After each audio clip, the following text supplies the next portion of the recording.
I need you." His voice cracked on those 3 words, Adrian Valenti, the most feared man in Chicago, standing at her door at 2 a.m., soaking wet whiskey on his breath, tears cutting through the rain on his face. The man who once told her that needing someone was a weakness was now shaking on her doorstep like the ground had disappeared beneath him. Elena stared at him. 3 months of silence. 3 months of nothing. And he chose 2 a.m. in the rain to show up and fall apart. If this story hit something in your chest, subscribe to our channel right now and follow along until the very end. Drop a comment telling us what city you're watching from. I want to see how far this story travels. Elena Marlowe had not slept well in 3 months. Not since the night she packed a single bag, left her key on Adrian's kitchen counter, and walked out of the most complicated life she had ever known. She hadn't cried in the elevator. She hadn't cried in the cab. She had waited until she was inside her own apartment. Door-locked, shoes still on. And then she sat down on the bathroom floor and let herself come apart in private, the way she always did, quietly, completely, and without witnesses. That was the rule she had learned from loving Adrian Valenti. You didn't show your pain in public. You didn't let anyone see the soft places. You kept your face composed and your voice steady, and you handled your grief the way you handled everything else in that world, alone in the dark without asking for help. She had learned that from him. She had also learned it was a terrible way to live. 3 months later, she had rebuilt something. It wasn't a perfect life. It wasn't even a particularly exciting life. It was a small apartment on the north side of Chicago. A job she actually liked. Dinners with her friend Carla on Thursdays, and the slow, uncomfortable process of learning to sleep through the night again without reaching for someone who wasn't there. She was managing. She was almost okay. And then her doorbell rang at 2:14 in the morning. Elena didn't startle awake the way most people do. She came out of sleep like a swimmer surfacing, gradual, aware, alert. She lay still for a moment, listening. The bell rang again. Then knocking. Not aggressive knocking, not the kind that said police or emergency. The kind that said desperate. The kind that said a person had driven around for an hour, working up the nerve to stop the car. She recognized the rhythm before she recognized anything else. She knew it was him before she opened the door. She opened it anyway. Adrian Valenti stood in the hallway outside her apartment, looking like someone had reached inside his chest and rearranged everything. His suit jacket was dark with rain. His tie was gone. His shirt, the expensive white one she used to tease him about dry cleaning obsessively, was untucked and damp and clinging to him. His hair was wet and pushed back from his face in a way she had only seen in private moments. And his eyes, those sharp, controlled, always calculating eyes that she had watched intimidate men twice his size in a single glance. Those eyes were something she had never seen in them before. They were lost. He smelled like whiskey and rain, and something underneath both of those things, something familiar and complicated that her body recognized before her brain could catch up. She stood in the doorway, and neither of them said anything for a long moment. Elena. Her name in his voice. That was all.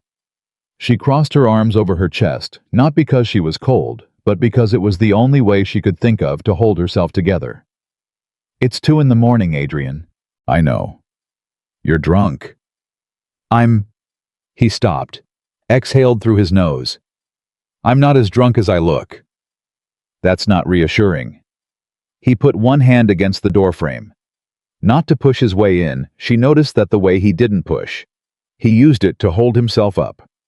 And something about that, the fact that the most physically disciplined man she had ever known needed a wall to keep him vertical, changed the temperature of the air between them. I needed to see you, he said.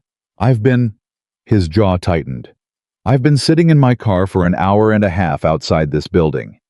Adrian. I know what you're going to say. His voice dropped. I know.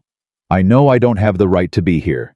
I know it's late. And I know I look like hell, and I know you have every reason to close this door in my face right now.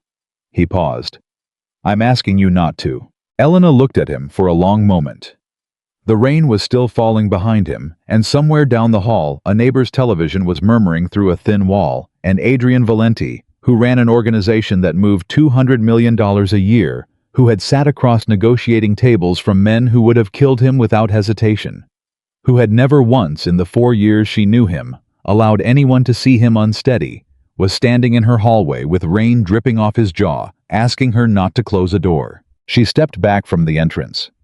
"You're dripping on my floor," she said. "Come in before my neighbor calls the police." She made coffee, not because she was feeling generous, but because her hands needed something to do, and because the act of filling a kettle and finding cups and measuring grounds was the kind of ordinary task that kept her from standing in the middle of her kitchen, thinking too hard about what was happening. Adrian sat at her small kitchen table. He had taken off his jacket at her pointed look. He set it over the back of the chair and ran both hands through his wet hair, and then rested his forearms on the table and stared at a fixed point on the surface, like he was working through the geometry of something enormously complicated. She put a mug in front of him. He looked up. "Thank you," he said. The courtesy caught her off guard. Not because he didn't know his manners, Adrian was scrupulously polite when he chose to be. But there was something in his voice that was different from politeness. Something raw and unguarded. He said it like he meant it in some larger way. Like the coffee was stand-in for something bigger. She sat across from him with her own mug and waited. He looked at her for a moment, like he was trying to figure out how to start. "I fired Marcus," he said. She hadn't expected that.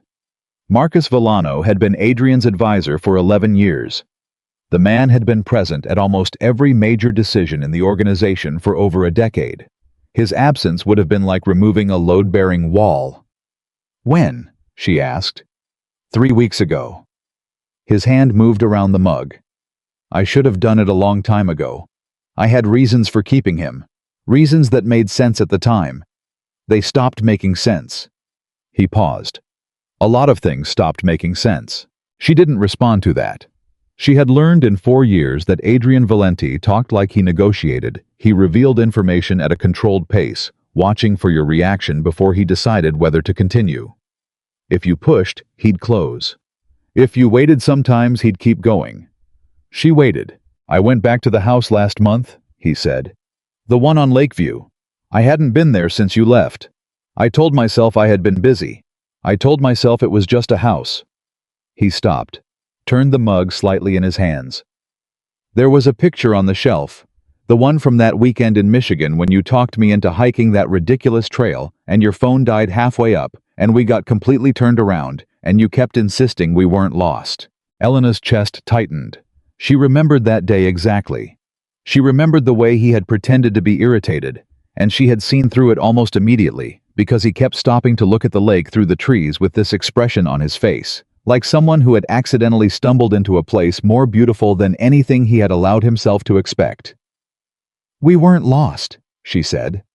Her voice came out more quietly than she intended. Something shifted at the corner of his mouth, not quite a smile. "We were absolutely lost, for 4 hours." He looked down at the mug. "I stood in that room looking at that picture for 40 minutes, Elena. I timed it because I kept telling myself I was going to walk away. I never did." He exhaled. "I had the housekeeper box up most of the rooms. I told her it was for renovation. But what I was actually doing was—" He stopped.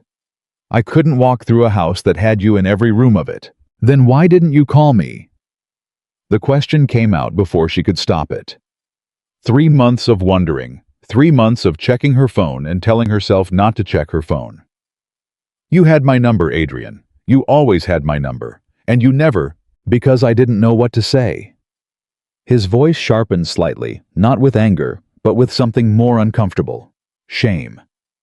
"I have spent my entire adult life knowing exactly what to say in every situation. I know how to walk into a room and make every person in it choose between fearing me and respecting me. I know how to negotiate contracts and end disagreements and manage men who would rather put a bullet in each other than compromise. I know how to handle every single thing in my world." He looked at her directly. "I did not know how to pick up a phone and tell you that I was wrong. I did not know how to do that without making it about power or control or leverage. And I knew that if I tried, I would do it wrong, and you would hear it wrong, and I would lose you more completely than I already had." Elena set down her mug. She looked at him across the small table in her small kitchen, the overhead light not flattering to either of them at this hour, and she felt the full complicated weight of 4 years press against her ribs. This man, this infuriating, brilliant, controlled, terrified man. "You didn't lose me because you were powerful, Adrian," she said. "I know. You lost me because you decided what I could handle." Her voice was level. She had practiced this in the 3 months since she left. She had gone through it 100 times, sitting in this kitchen, standing in the shower, walking around the block at night. She'd burned through the angry version, and the heartbroken version, and the exhausted version, and what was left was something cooler and cleaner. The truth. You decided I was too fragile for the reality of your life. You made that decision for me. And you didn't tell me you were making it, which meant I was operating on completely false information about the man I was in love with. And when I found out, you felt like you didn't know me at all. I felt like you didn't trust me at all. The silence after that was different from the silence before. It had weight. Adrian put his elbows on the table and pressed both hands over his mouth. He sat like that for a moment, and she watched him breathe in and out, and she watched something in him struggle against something else. "You're right," he said finally. "You are completely right." He lowered his hands. "I don't know how to fix it. I don't know how to go back and give you the truth from the beginning. I don't have that option. What I know is that I have spent 3 months trying to convince myself that I was better at this, at everything without you. I ran the organization. I made decisions. I closed deals and managed problems and handled every crisis that came through the door." He looked at her. "I was completely empty. I am still completely empty. And I am tired enough and stupid enough to show up at your door at 2 in the morning in the rain because I have run out of ways to pretend that isn't true." Elena held his gaze. She wanted to say something sharp. She had several sharp things prepared. She had been carrying them for 3 months. But sitting here watching Adrian Valenti admit to emptiness, this man who had built an entire life around never admitting to need, she found that the sharp things didn't fit anymore. What she said instead was, "You can stay on the couch tonight." He blinked. "You're in no condition to drive," she continued. "And I'm not calling you a car, because if your driver sees you like this, that information is in 12 people's ears by morning." She stood up and picked up both mugs. "The bathroom is where it was. There's a blanket in the hall closet. We are not solving anything tonight." She walked to the sink. Behind her, she heard the sound of his chair moving, the soft weight of him standing. "Elena." She didn't turn around. "Thank you," he said, again, that same weight in it. She kept her eyes on the window above the sink and the dark, rain-slicked street below. "We'll talk tomorrow," she said. "When you're sober, and I've had 2 cups of this coffee, and we can actually say what we mean." She heard him move toward the hallway. Then she heard him stop. "I meant what I said at the door." She closed her eyes for 1 second. Let it land. Let it settle somewhere she couldn't reach right now. "I know you did," she said quietly. "Good night, Adrian." She didn't sleep after that. She lay in her bed, listening to the rain and the occasional sound of him shifting on the couch, and she stared at the ceiling and conducted an honest inventory of herself that she didn't particularly enjoy. She was still in love with him. She had known that for 3 months. She had not been under any illusion that leaving had erased the feeling she had left, because the feeling wasn't enough, because love without honesty was just grief, wearing a romantic disguise, and she had been grieving a version of Adrian that turned out to be partially manufactured. Not because he was a liar, because he was afraid. And those were 2 different things, and she had needed 3 months of distance to understand the difference clearly enough to explain it. The question was not whether she still loved him. The question was whether he was actually capable of changing. Whether tonight was real, or whether tomorrow morning would bring a sober, recalibrated Adrian who would straighten his shirt and pick up control and slide all of this back behind the professional glass and go back to being the man who believed vulnerability was a liability. That was the question she didn't have an answer to. Not yet. At 7:24. In the morning, she walked out to find Adrian already awake, sitting on the edge of the couch with his shirt untucked and his sleeves rolled to the elbows, holding a glass of water with both hands and staring at nothing. He looked like a man who had not slept either. She went to the kitchen and started coffee. The real kind, not the press pot from last night. She heard him get up and follow, and after a moment, he sat down at the table again in the same chair as before. Neither of them said anything until the coffee was poured. "How bad is it?" she asked, setting his mug down. "Headache," he said. "Nothing else. I wasn't as far gone as I looked." "You were far enough gone to drive across the city in the rain and knock on my door at 2 in the morning. I'd had 2 drinks. He paused. "The state I was in wasn't about the whiskey, Elena. It was about everything else." She sat down, wrapped both hands around her mug, looked at him. "Then tell me about everything else," she said. "Not the version you've edited for my benefit, the actual truth." He met her eyes. And then Adrian Valenti, who had never in his adult life said more than he absolutely had, started talking.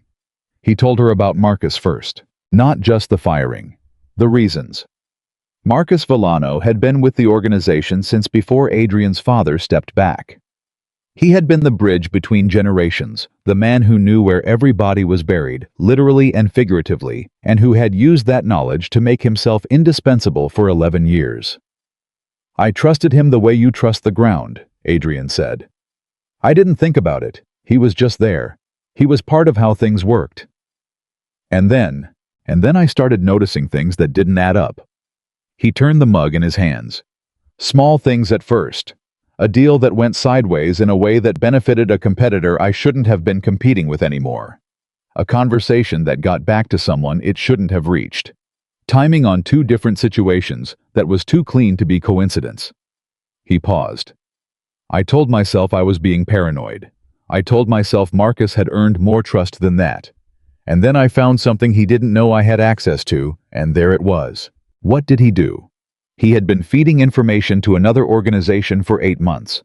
Not our enemies, our own structure. People inside who wanted different leadership. He had convinced them that the organization was weakening. That I was... He stopped. That I had become compromised. Elena looked at him. "Compromised how?" Adrian held her gaze for a moment. "By you," he said. The word settled between them quietly. "He told them you were a vulnerability," Adrian continued. "That my judgment had been affected. That the reason I was making certain decisions, pulling back from specific operations, renegotiating terms I had previously accepted, changing the way we handled certain situations, that all of it was because of you. Because I was soft. Because I had let a woman into my life, and it had cost me my clarity." He set down the mug. "He wasn't entirely wrong that my decisions had changed. He was entirely wrong about why." "Then why?" Elena asked. "If not because of me." "Because of what you said to me once, about 2 years in. I don't know if you remember it." She waited. "We had an argument. About the way I handled a situation with someone who had borrowed money from one of my businesses and couldn't pay. You said..." He exhaled. "You said, you keep telling yourself this is how business works. But what you actually mean is, this is how you've decided you're allowed to treat people because no one has ever told you no." He looked at her. "I was furious. I didn't speak to you for 2 days." Elena remembered the argument. She hadn't remembered that specific sentence until he quoted it. "And then I thought about it," he said. "For 2 days I was angry, and then for the next 4 months I thought about it. And I started looking at the organization the way you would look at it. Not with your eyes, I knew you didn't want any part of this world. But with the question you asked, am I doing this because it's necessary, or because I have decided I'm allowed to?" He paused. "A lot of what I was doing didn't survive that question." "You changed the way you operated," she said slowly. "I started changing it. It's not fast. It's not clean. There are obligations and relationships and structures that go back decades. You don't renovate something this size overnight." He looked at her. "But the direction changed. And Marcus saw it, and he decided it meant I was weak, and he went looking for people who agreed with him." Elena pressed her thumb against the handle of her mug, thinking. "Why didn't you tell me any of this while we were together?" she asked. "Because..." He stopped, started again. "Because telling you would have required explaining everything else. All of it. The full weight of what this organization is and what it does and how it works. I had decided you didn't need that. I had decided that I couldn't handle it, that knowing it would put you in danger.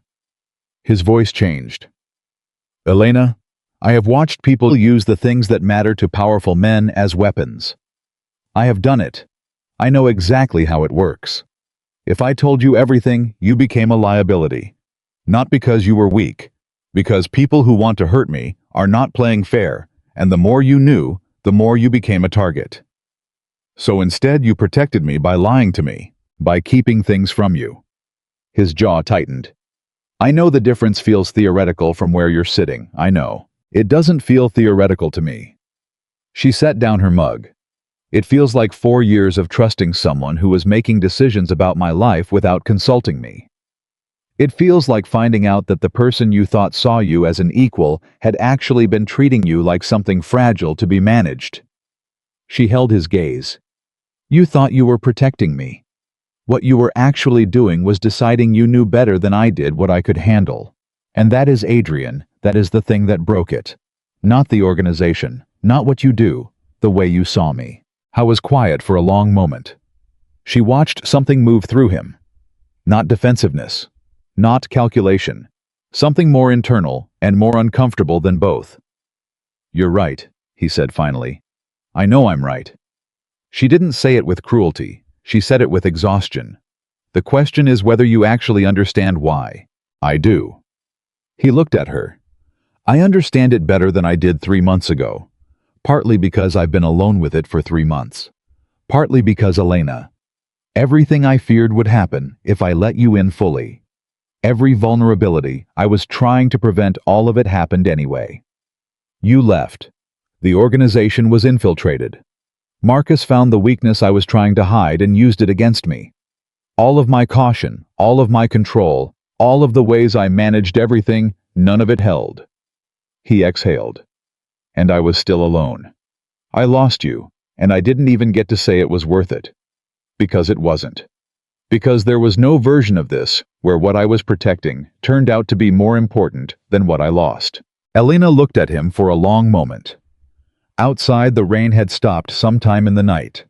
The city was just beginning its morning noise, the distant sound of traffic, a door closing somewhere down the hall, the ordinary sounds of ordinary life resuming around the extraordinary conversation happening in her small kitchen.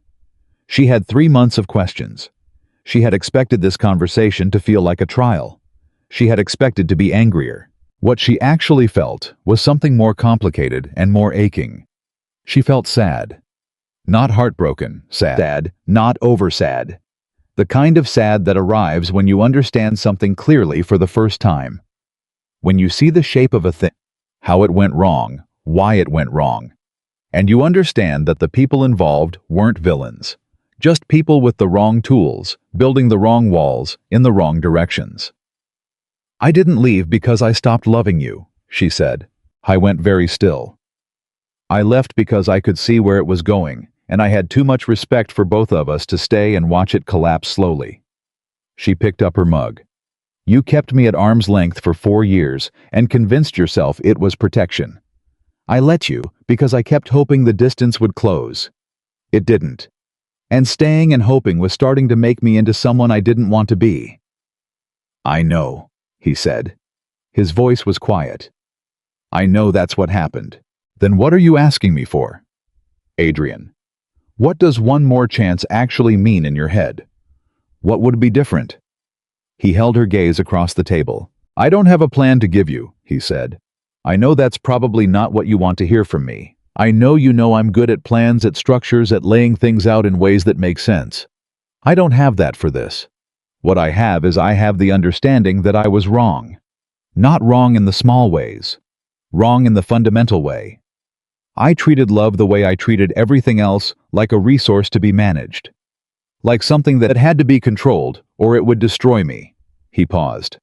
It turns out the controlling is what destroyed it. She was quiet. I'm not the same person I was 3 months ago, he said. I'm not asking you to trust that on faith. I'm asking you to... He stopped. I don't even know what I'm asking you. I drove here because I couldn't stop myself from driving here. I sat outside for an hour and a half because I couldn't figure out what I was going to say. I knocked on your door because the idea of going back to that empty house tonight was something I couldn't make myself do. He exhaled. I know that's not a plan. I know that's not a strategy. That's just the truth. Elena looked at him. She thought about the man who had knocked on her door at 2 a.m. in the rain. She thought about the man sitting across from her. Now, not that man, or not only that man. The sober version. The daylight version. Still without the walls fully up. Still a little unsteady. Still sitting in her kitchen with his sleeves rolled up and his hair not quite right, and his eyes asking something he wasn't entirely sure how to articulate. She thought about what she had said to herself, lying awake in the night. The question was not whether she still loved him. The question was whether he was capable of changing. She couldn't answer that yet. Not from one night. Not from one conversation. Not even from the most honest things he had ever said to her in 4 years. But she knew this. The man sitting across from her right now was not the man who had built walls to keep her at a safe distance. That man had stood at the door with his face composed and his explanations pre-organized. The man in front of her now had driven through the rain and knocked on her door and admitted to emptiness and said, "I don't have a plan," and meant it. That was different. Whether it was enough was a different question. "You can't fix this with one conversation," she said. "I know. And I'm not going to tell you it's okay because it isn't. Not yet. I know that too. But," she paused, "if you want to talk, legitimately talk, not perform for me, not manage me, not decide what information I'm ready for. If you can do that, then we can see what that looks like." Adrian was quiet for a moment. "That's more than I deserve," he said. "Probably," Elena agreed. She picked up both their mugs and moved to refill them, and the morning settled around them again. The traffic noise. The thin gray light through the windows. The ordinary, extraordinary fact of two people sitting across from each other, trying to figure out if something broken could be rebuilt into something better than what it had been before. She didn't know the answer. But she was still in the kitchen. And so was he. And for the moment she told herself that was where it was. He stayed for breakfast. Elena hadn't planned that. She had planned to refill the coffee, have the kind of honest conversation that left both of them knowing where they stood, and then send him back to whatever version of his life he was currently living. She hadn't planned scrambled eggs. She hadn't planned him standing next to her at the stove sleeves, still rolled up, asking if she still kept hot sauce in the cabinet above the refrigerator. She did. She hadn't moved it. He found it without asking again, and that small familiar thing, the fact that he knew her kitchen, knew her habits, knew where she kept the things she reached for without thinking, landed somewhere in her chest in a way she wasn't prepared for. They ate without talking much. Not uncomfortable silence. The other kind. The kind that had existed in the best moments of their 4 years together, when they were both present in the same space, without needing to fill it with words. Elena had missed that silence more than she'd admitted to anyone, including herself.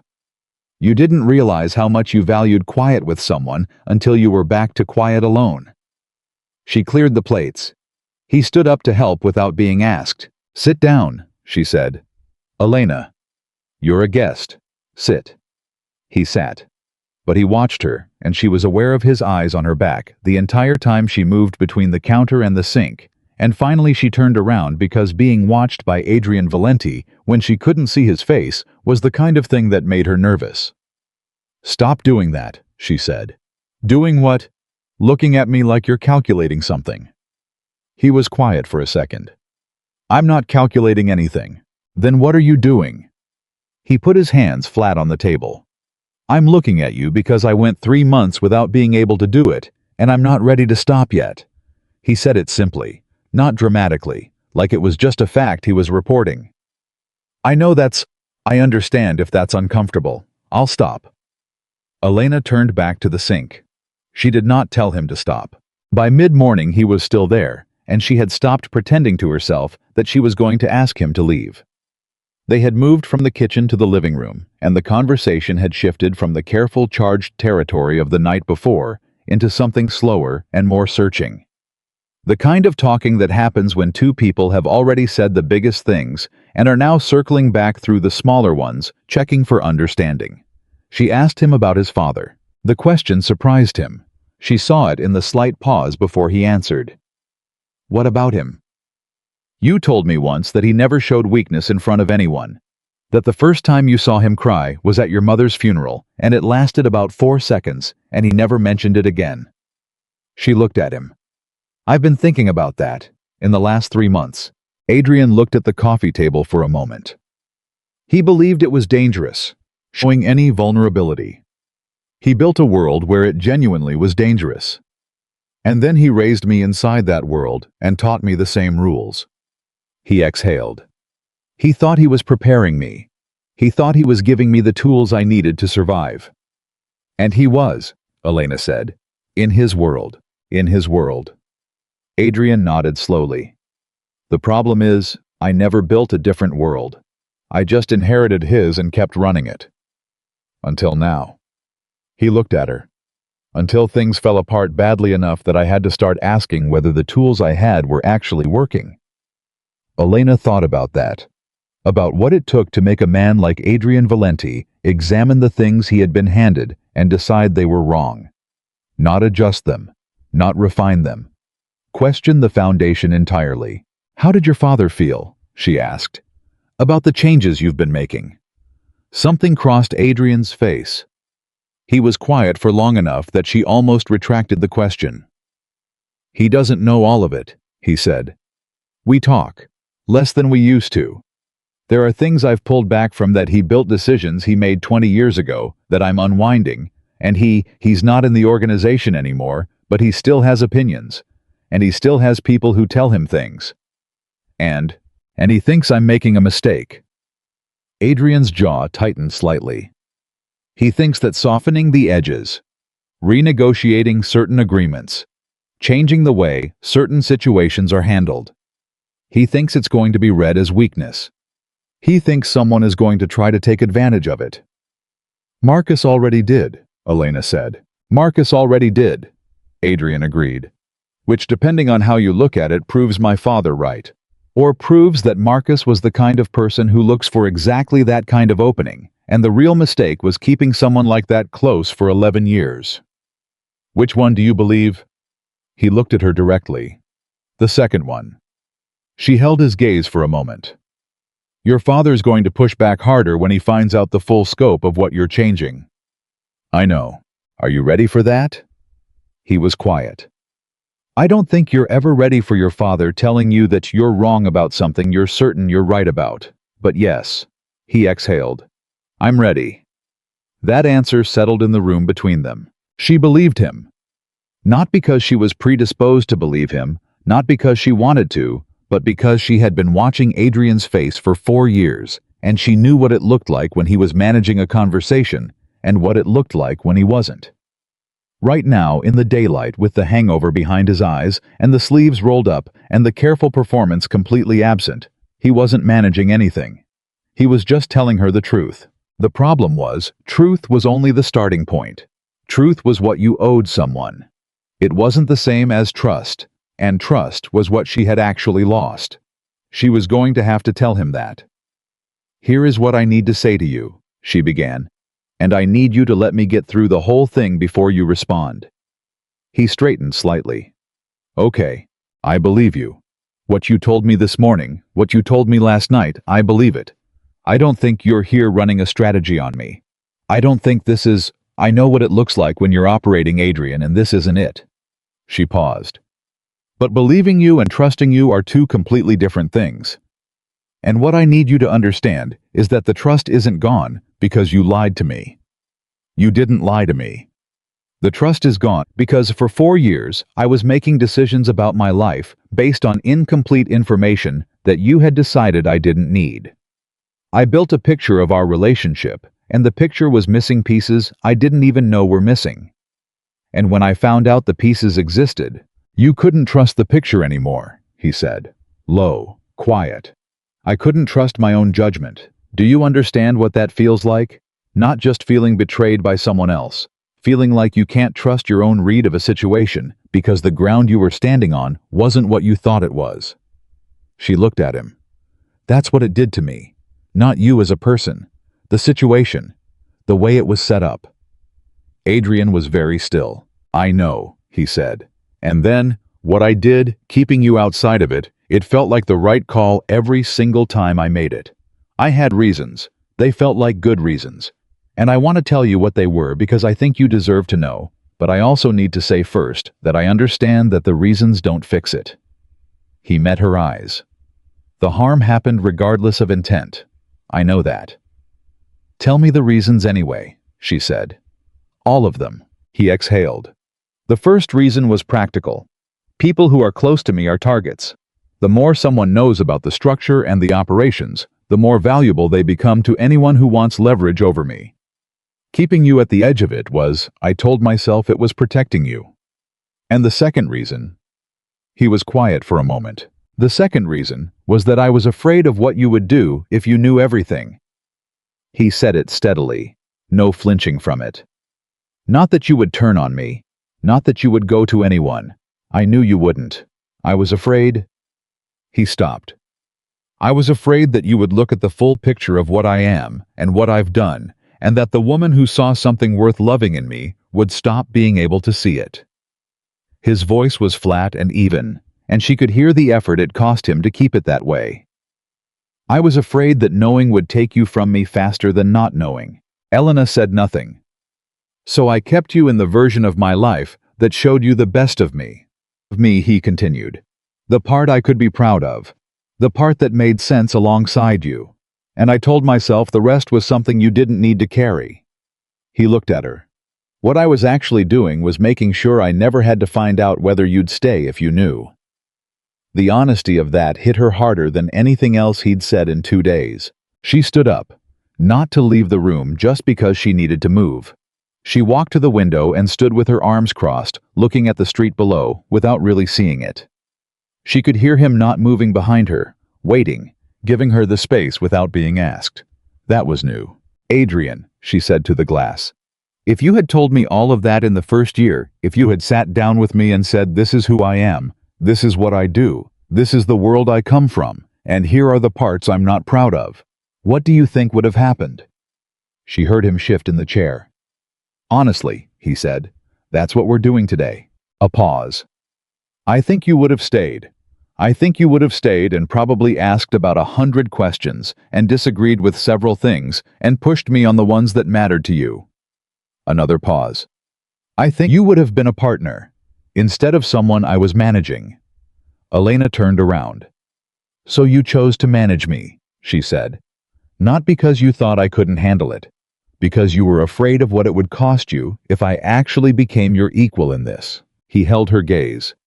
Yes. Because an equal can leave on equal terms. A person you're protecting can only leave if you let her. The silence that followed that had a completely different texture than any other silence in the last 12 hours. Adrian looked at her like she had said something that had been living in him for years without a name, and she had just given it one. I didn't think of it in those terms, he said slowly. But yes, I think that's what it was. Elena sat back down, across from him. Close enough that she could see the fine lines around his eyes, the ones that had been there since she first met him, and had deepened in the last year in ways she hadn't noticed until she wasn't there to see them every day. Here is what I know, she said. I know that what you just told me is the truest thing you have said to me in 4 years. And I know that it took you losing me and 3 months alone and a night in the rain to get there. And I know that what you want is for me to say that, because you understand it now, we can go back. He said nothing. We can't go back, she said. There is no version of back that fixes what was wrong with what we had. Because what was wrong wasn't a mistake you made once it was the architecture, the whole way it was built. She looked at him steadily. But forward is a different conversation. Adrian went very still. What I am willing to do, she continued, is this. I'm willing to talk. Really talk, not the conversations we used to have, where you gave me 70%, and I didn't know there was more. I'm willing to try to understand whether what you're describing. This change, this different way of operating, whether it's real or whether it's the version of you that shows up when you're scared and retreats when you feel stable again. She held his gaze. Because you have done that before, Adrian. You have let me get close when things were hard and then pulled back when things got better. That pattern is real, and I need you to know I see it. His face tightened, not defensively, like a man recognizing something true. I know, he said. You're right, I've done that. So what is different now? He thought about it, actually thought about it, not reaching for an answer, but sitting with the question for a full 10 seconds. What's different, he said finally, is that I've run out of the ability to pretend I can do this without changing. I used to be able to close the door on it, shut it away, convince myself that the way things were was fine, that it was working, that I was handling everything. I can't do that anymore. I tried for 3 months. I tried very hard. He exhaled. Every single day I woke up in that house knowing exactly what I had lost and why. There was no closing the door on it. There was no convincing myself it was fine. It wasn't fine. It isn't fine. He looked at her. The man who could pull back and shut it away and return to his default settings. I don't have access to him anymore. I don't know if that's a permanent change or something that happened because of this specific thing. But right now in this room talking to you, I am the most honest I have ever been in my life. And it doesn't feel like a strategy. It feels like the only option I have left. Elena looked at him for a long time. She believed that too. The question, the one that lived underneath all of it, was whether belief was enough to rebuild on. She made lunch without discussing it. He asked twice if she needed help, and she put him to work slicing bread because his need to be useful was going to outlast her patience if she didn't give him something to do. They ate at the table again. Sandwiches. Nothing elaborate. The domesticity of it was almost Adrian Valenti in her kitchen, eating a turkey sandwich at noon on a Sunday, still in his rumpled shirt from the night before, looking more human than she had ever seen him look in 4 years of knowing him. "Can I ask you something?" he said. "You can ask. In the 3 months since you left, was there—" He stopped. Started again. "Were you okay?" She looked at him. "I mean, were you actually okay? Not the version of okay you would tell someone if they asked casually." He set down his sandwich. "Were you all right, Elena?" The directness of it caught her off guard because he had never asked her that before. In 4 years, he had assessed, he had managed, he had made decisions on her behalf, but he had never sat down and simply asked if she was all right and meant tell me the truth, not the version that protects you. "No," she said. "For the first month I wasn't." Something in his face shifted. "I had bad nights," she said. "Worse than I expected. I knew it was going to be hard. I didn't know it was going to feel like I had removed something structural from my life, and the whole thing was listing to one side." She picked up her water glass. "I talked to Carla a lot. I cried more than I wanted to.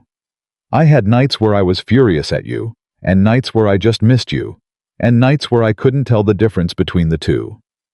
She set the glass down. "And then at some point it started to level out. Not because the feelings went away, because I got better at carrying them." I was watching her with that unguarded look she was still getting used to.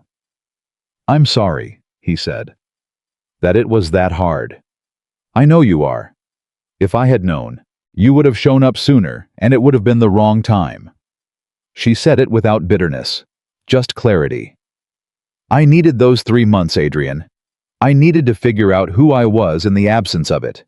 I needed to get to a place where I could sit across from you in this kitchen and say what I actually think without the weight of 4 years making me soften it." She looked at him.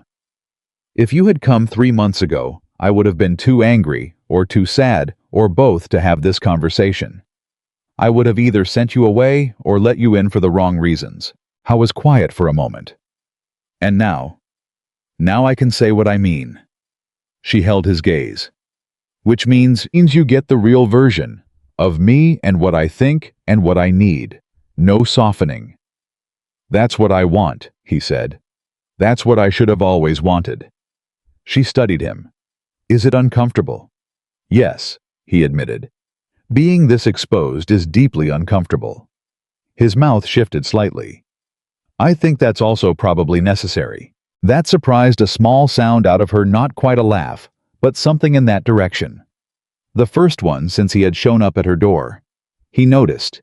She saw it register in his eyes, brief and warm and careful. She looked away first. He stayed until late afternoon. They talked about things she hadn't expected to talk about. His mother, who had died when Adrian was 19, and how the loss had locked something in him that he'd spent 20 years building walls around instead of learning to carry. The way he had moved through his 20s and 30s running at full speed so that nothing could catch up with him. The organization, not the parts designed to impress or intimidate, but the actual human reality of it, the people involved, the history, the weight of the obligations, and the things that kept him awake. She listened to all of it. She asked questions he hadn't expected her to ask, and she disagreed with several things he said, and she didn't soften the disagreements to spare his ego. And he listened. He didn't interrupt. He didn't redirect.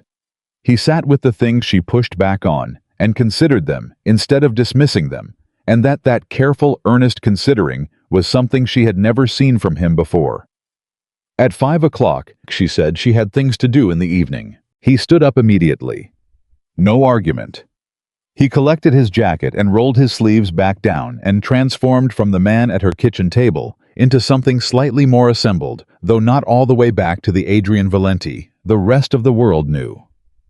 There was still something different about him, something more open, more present. At the door he stopped. "I'm not going to ask you for anything today," he said. "I came here last night to ask you for something, and I realized partway through this morning that it was the wrong frame for what I actually wanted." He looked at her. "I don't want one more chance in the sense of returning to what we had. I don't want to go back. I want to—" He paused, finding the words carefully. "I want you to know that I'm different. Not because I say so, because it's actually true. And I think the only way to show that is not through a single conversation or a promise, but through time. Through showing you. Through being someone different than who I was consistently in ways you can actually see." He held her eyes. "That's what I'm asking for. Not forgiveness. Not another chance at the old thing. Time to prove that what I'm telling you is real." Elena stood at her open door and looked at the man on the other side of it. She thought about what she had said to him earlier. That forward was a different conversation. "Call me," she said. "This week. Not at 2 in the morning. A reasonable hour." Something moved through his expression. Not relief exactly. Something quieter. "I will. And Adrian." She held his gaze.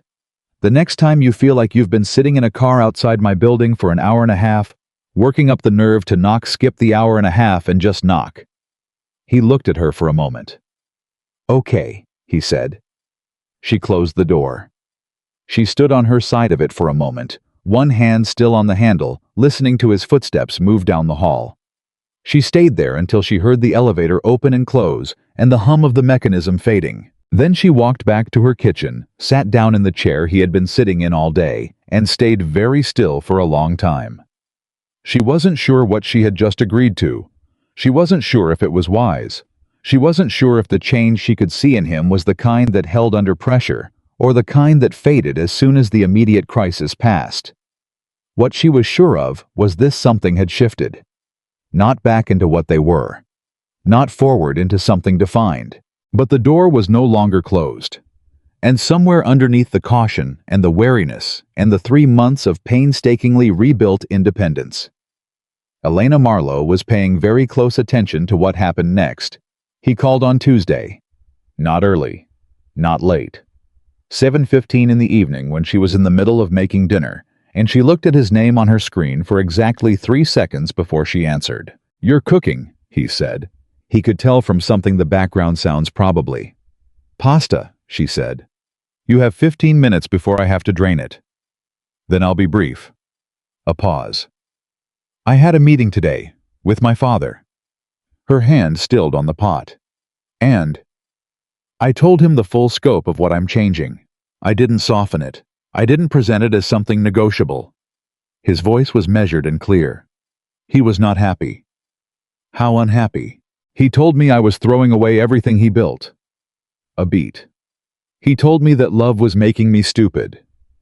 The words hung in the air between them. What did you say? She asked. I told him that for 20 years I had been running his empire his way, and the thing I was most proud of, the only relationship in my life that wasn't built on obligation or fear, I had destroyed it by doing exactly what he taught me to do. His voice was calm, but underneath it was something she could feel through the phone line. I told him that with respect, his way had cost me more than I was willing to keep paying. Elena was very quiet. He didn't speak to me for the rest of the meeting, Adrian said. I'm sorry. Don't be. His voice was quiet. I should have said it a long time ago, to him and to you. A pause. How's the pasta? She looked at the pot. 2 minutes. I'll let you go. A beat. Elena, thank you, for Sunday. She stirred the pasta slowly. How are you feeling? I was quiet for a moment. Better than I have in a long time. He paused. And I know that saying that might sound like things are resolved and they aren't. I know what it's going to take, but... He stopped. I went to sleep last night and I actually slept. First time in months. I don't know what that means exactly, but I think it matters. Elena turned off the burner. It means something, she said. She didn't say what. She didn't have the language for it yet, the precise word for the thing that happens when two people who have been in separate silences start finding their way back toward the same conversation. It wasn't forgiveness. It wasn't resolution. But it was something. It was real, and it was fragile, and it was beginning. She drained the pasta. She ate dinner alone in her kitchen at her small table, and she did not think about Adrian. She thought about herself, about what she wanted, about what she was willing to risk, and what she was not willing to compromise, and who she had become in the 3 months she had spent putting herself back together, piece by careful piece. She thought, I am not the same woman who left that apartment with one bag and sat on the bathroom floor. She thought, I know what I need now. I know what I will not accept. She thought, if he is really who he was in that kitchen on Sunday, not the performance, not the crisis version, but the actual ongoing daily truth of him, then maybe. Maybe. She didn't say it out loud. She didn't allow it to become a plan or a hope. But it was there. Underneath the caution, underneath the wariness, underneath the 3 months of rebuilding, it was there. She cleaned up her kitchen and went to bed at a reasonable hour. And in a house across the city, she didn't know it yet, but Marcus Villano was sitting in a quiet room, looking at a photograph of Elena Marlowe, and thinking very carefully about what he intended to do next. She noticed the car on Wednesday. Not immediately. Not the first time it was there. She walked past it on her way to the coffee shop 2 blocks from her apartment. A dark blue sedan parked just far enough down the street to be unremarkable, and she didn't think anything of it because there were always cars parked on that street, and she had no particular reason to be looking. She noticed it on the way back. Same car, same position. Different detail, the engine was running. Elena kept walking. She didn't slow down, didn't look directly at it, didn't change her pace. 4 years with Adrian had taught her at least that much. When something felt wrong, you didn't advertise that you'd noticed. You filed it away, and you kept moving, and you thought about it later from somewhere safe. She filed it away. She thought about it that evening. She called Adrian at 8 o'clock. He picked up on the second ring. Elena, I need to ask you something, and I need you to be straight with me, she said. A brief pause. Always. Did you put someone on me, watching my building, following my movements? The pause this time was longer. When he spoke, his voice had changed, not to the controlled professional register she was used to, but to something sharper and more careful. No, I haven't had anyone near you. I gave you my word on that before I left Sunday. A beat. Why, what happened? She told him about the car, the running engine, the position, the second pass. She heard him go completely still on the other end. Describe it again, he said. Everything. She did. Make approximate model year, the way it was angled, how long it had been there between her 2 passes. Adrian listened without interrupting, and she recognized the quality of his silence. It was the listening he did when he was building a picture, pulling in information and assembling it against things he already knew. "Elena," he said when she finished, "I need you to do something for me right now." "I'm not running.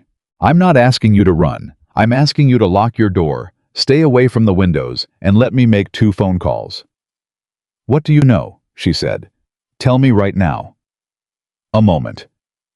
"Marcus has been making contact with people he shouldn't be contacting. I've had reports for the last 48 hours. I was trying to assess how serious it was before I came to you with it because He stopped. "Because you were deciding what I needed to know," she said flatly. The silence that followed, that was excruciating. "Yes," he said. "Old habit. You're right. I should have told you the moment I heard." His voice was tight. "I'm telling you now. Marcus is building something. I don't know the full shape of it yet. But if he's watching your building, then he has decided you are part of whatever he's planning." Elena sat down on her couch. She was aware of her own heartbeat steady and faster than usual. She was also aware with some detached part of her brain that she was not panicking. She was thinking. "What does he want?" she said. "Leverage," Adrian said immediately. "That's all Marcus has ever wanted. He believes that you are the thing that can make me move in ways I wouldn't otherwise move. He wants to test that theory." "Then he knows about Sunday. He has eyes in a lot of places." "Yes, probably." Adrian's voice was controlled, but she could hear something underneath it, something that wasn't quite fear, but was adjacent to it. "Elena, I need to get you somewhere safer than your apartment tonight while I figure out—" "I'm not leaving my apartment," she said. "Elena, I am not running from my own home because a man I have never met decided to use me as a chess piece." Her voice was level. "I understand the situation. I'm taking it seriously. But I am not going to spend my life relocating every time someone figures out that you care about me. That is not a solution." She paused. "What is a solution is you explaining to me completely exactly what Marcus Villano wants and what he is capable of so that I can make informed decisions. No editing, no deciding what I can handle." A long pause. "All right," he said. "All right." He told her. Marcus Villano had not gone quietly. Adrian had expected anger when he fired him. He had prepared for anger, had arranged the confrontation carefully with the right people, present in the right location structured, so that Marcus would understand clearly that the decision was final and that the cost of fighting it was higher than he was willing to pay. It had gone the way Adrian planned. Marcus had been cold-controlled and contemptuous in that particular way of his, and he had walked out without making direct threats, because Marcus was smart enough to know that direct threats were the province of people with limited options. What Adrian had not fully anticipated was how long and how quietly Marcus had been preparing for exactly this scenario. "He didn't just leave," Adrian told her. "He activated things that were already in place, relationships he had been cultivating for years outside my visibility. There are 3 people inside the organization who have been reporting to him. I've identified 2 of them. The 3rd I haven't located yet." He paused. "He has also been talking to my father." Elena's hand tightened on her phone. "Your father?" "My father doesn't trust what Marcus is doing. I want to be clear about that. He's angry at me, but he's not. He wouldn't." Adrian stopped. "But Marcus knows how to use a wedge. He's presenting my father with a version of what I've been changing that makes it sound like I'm dismantling the family's legacy, using Elena Marlowe as the evidence that my judgment is compromised. He's trying to isolate you," Elena said. "From your father, from people inside, from me." "Yes. So that when he makes his actual move, you're standing alone. That's the architecture of it." Elena was quiet for a moment. She was assembling it in her head, the shape of what Marcus had built, the patient, methodical way it had been constructed over time, using the fragments of Adrian's vulnerabilities like building materials. It was, she had to admit with a cold clarity, very well designed. It was also built on a false premise. "He thinks I'm a weakness," she said. "That's what he's betting on." "He's wrong." Adrian's voice when he responded was careful. "Elena, I'm not saying that from ego. I'm saying it strategically." She stood up from the couch. He built an entire plan around the idea that you'll behave irrationally if I'm threatened, that you'll make decisions based on protecting me rather than protecting what you're trying to build, that your judgment disappears when I'm in the equation. She moved to the window without touching it, staying back from the glass. He needs me to be a liability for any of this to work. And I'm deciding right now that I'm not. She paused. But I need you to hear something first. If I am involved in this, if I'm going to know the shape of what you're facing, then I am involved as someone who is actually informed, not as someone you're protecting while making decisions around her. Do you understand what I'm saying? Silence. I'm saying, she continued, that what you told me 2 days ago about changing how you operate, this is where that gets tested. Not in a kitchen over coffee. Here. Another pause. Longer. I hear you, Adrian said. His voice was different than she'd heard it before. Not performing steadiness, just steady. Tell me what you want to know. Tell me everything about Marcus. What he's capable of. What he actually has. And then we're going to figure out what to do about it together.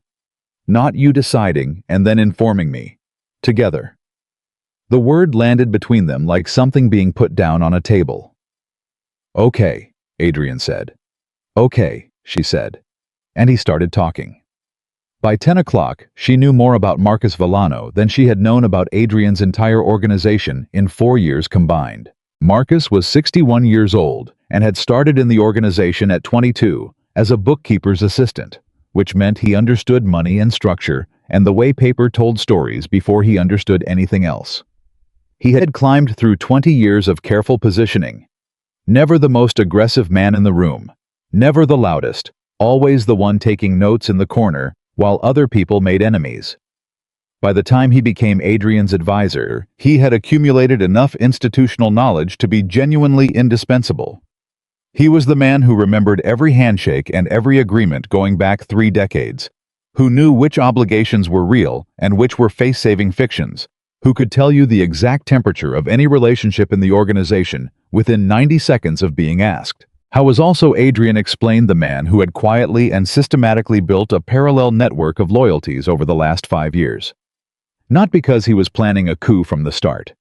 Adrian didn't think it had started that way. He thought it had started as insurance.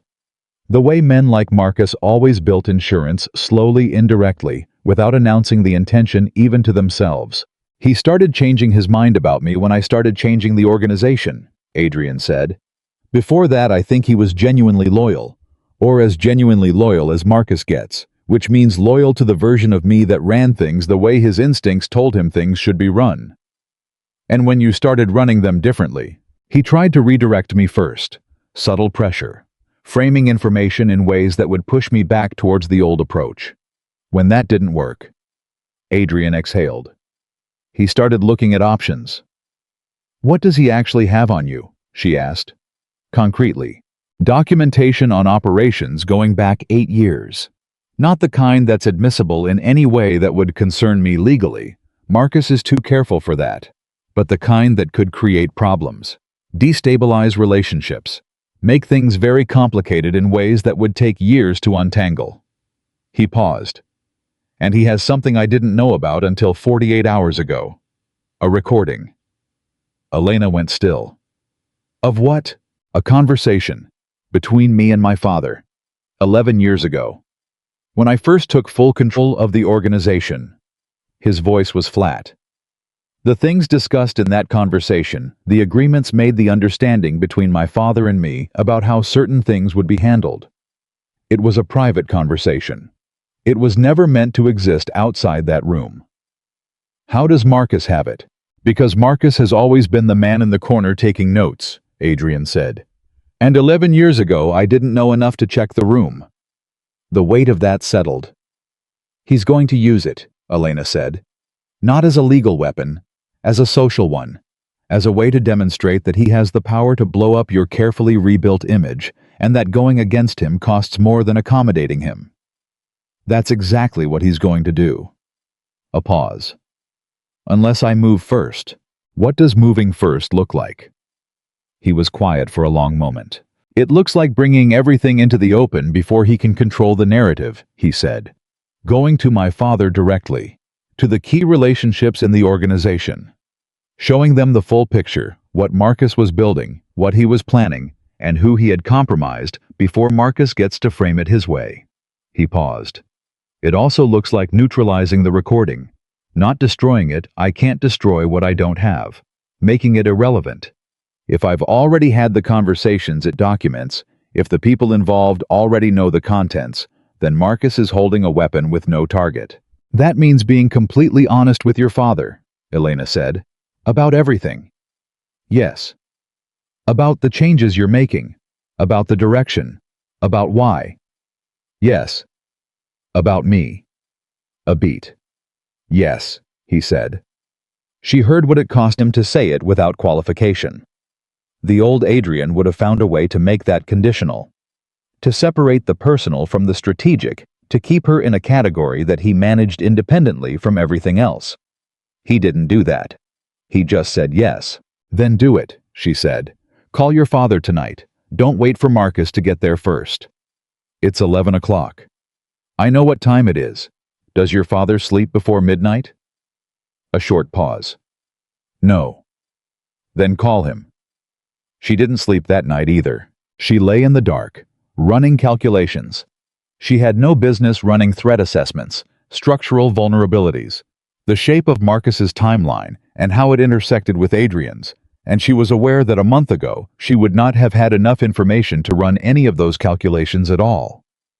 The last 4 days had given her more real information about Adrian's world than 4 years of being inside it, and the strange, uncomfortable truth was that the information didn't frighten her the way he had always assumed it would. It clarified things. It was heavy and complicated, and some of it was genuinely troubling, but it was real. And real, however difficult, was always better than the sanitized version, because the sanitized version had cracks you couldn't see until you fell through one. Her phone lit up at 1:17 a.m. Adrian. She answered without hesitating. How did it go? He listened. His voice was exhausted. All of it. The full picture. He didn't interrupt. He didn't get angry, not the way I expected. A long pause. He was quiet for a very long time, and then he said, I always thought Marcus was too careful. I never trusted careful men. Elena made a small sound. That's your father's version of I should have seen it. That's exactly what it is. A pause. He also asked about you. Her breath shifted slightly. What did he ask? He asked if you knew, about the organization, the actual reality of it. A beat. I told him yes, that I had finally told you everything. What did he say? He said. Adrian paused, and she could hear something careful in how he was handling the words. He said, does she know what she's getting into? And I said I didn't know yet, but that she was the only person who had ever asked the right questions. His voice went quieter. He didn't say anything after that for a while, and then he said, don't lose her again, Adrian. Elena closed her eyes. She didn't say anything. I know, Adrian said. I know. Did you tell him about the recording? She asked. Yes. He knew about the original conversation. He wasn't surprised that Marcus might have documented it. He said we handle it the way we handle everything that's already out of the bag. We own it before someone else defines it. He's right. He usually is. That's always been the problem. A beat. Elena, I need to tell you something. Her body tensed very slightly. Tell me. Marcus reached out to someone today. A woman named Sandra Cho. She's the senior partner at the firm that handles our legitimate business accounts. The approach was subtle. He didn't threaten her, didn't ask for anything concrete. He asked her to lunch, talked about the organization's direction, about changes in leadership culture. His voice was careful. He mentioned you by name. Elena sat up in bed. What did he say? He said that an outside party had become significantly influential in organizational decision-making, that this was a concern for several senior stakeholders. He paused. He was planting the idea that you are the problem, that removing the problem would stabilize things. The sentence was constructed carefully, professionally, bloodlessly. They both knew what it meant. "He's building a case to move against me," she said. "He is establishing justification," Adrian said. "So that whatever he does next, there is a narrative already in place. She was the vulnerability. She was the weakness. The organization acted accordingly." Elena's jaw tightened. "He's going to make a move on me directly." "I believe he is going to try to use you as a pressure point," Adrian said. "Take you somewhere. Make me choose between you and the organization." "And you think I'm going to go to a safe house and wait," she said. "I think—" He stopped. "I think I am trying very hard not to default to the old pattern. I am aware that I am currently experiencing a very strong urge to make decisions on your behalf, and I am actively overriding it." Despite everything, something in her eased. "I can hear how hard that is for you." "It's extremely hard." "Then here's what I need to tell you," she said. "I am not your liar, and I understand that you're afraid he might be right, and I need you to hear me when I tell you he is wrong." Her voice was steady. "I know things now that I didn't know 3 months ago. I know what Marcus is building. I know who he has inside the organization. I know about the recording. I am not going into this blind, which means I am not going into it afraid." "Elena, let me finish." She kept her voice even. "You have spent 4 years making decisions for me because you believed I couldn't be an asset. That the best thing you could do with me was protect me. Marcus is counting on that. He built his entire plan on the assumption that I am a piece on your board that you will sacrifice everything to protect." She paused. "What if I'm not a piece? What if I'm a player?" Silence. "What are you thinking?" Adrian said slowly. "I'm thinking," she said, "that Marcus has never actually met me. He's met the idea of me, the woman Adrian kept at arm's length, the outsider who didn't know anything. He doesn't know the version of me that has spent 4 days learning everything you spent 4 years hiding." She pulled her knees up to her chest in the dark. "He's going to make a move. We know that. He needs me as a pressure point. What if instead of running from that, we let him move and we're already there when he does?" Another silence. Longer. "You want to be bait," Adrian said. "I want to be bait on my own terms," she said, "which is different. Elena, if anything goes wrong, then it goes wrong for both of us," she said firmly. "Not for me while you manage it from a distance. Together. That's the word we used. Together." She heard him breathing on the other end. She heard him running it through every filter he had, the risk assessment, the control impulse, the 4-year habit of deciding what she could handle. She heard all of it, and then she heard the moment he put it down. "Tell me what you're thinking," he said. "All of it." She told him. Thursday morning, Adrian came to her apartment. No rain this time. 8 o'clock, dressed for business, and the shift in him from the Sunday wreck was visible, but not in the direction she'd feared. He wasn't re-armored, wasn't back behind the professional glass. He was contained, focused, present. The same man who'd been in her kitchen on Sunday, but with something added clarity. He had 2 people with him. She had expected that.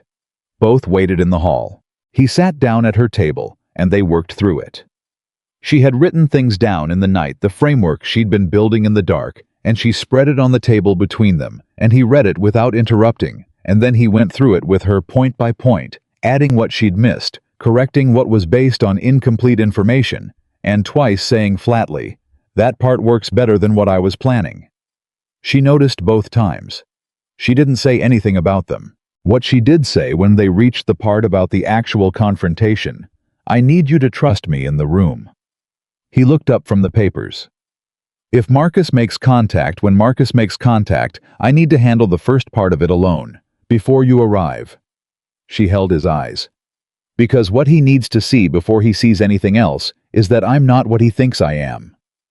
"Define alone," he said immediately. "Monitored, not unsupported, but not visibly flanked by your people when he makes his approach."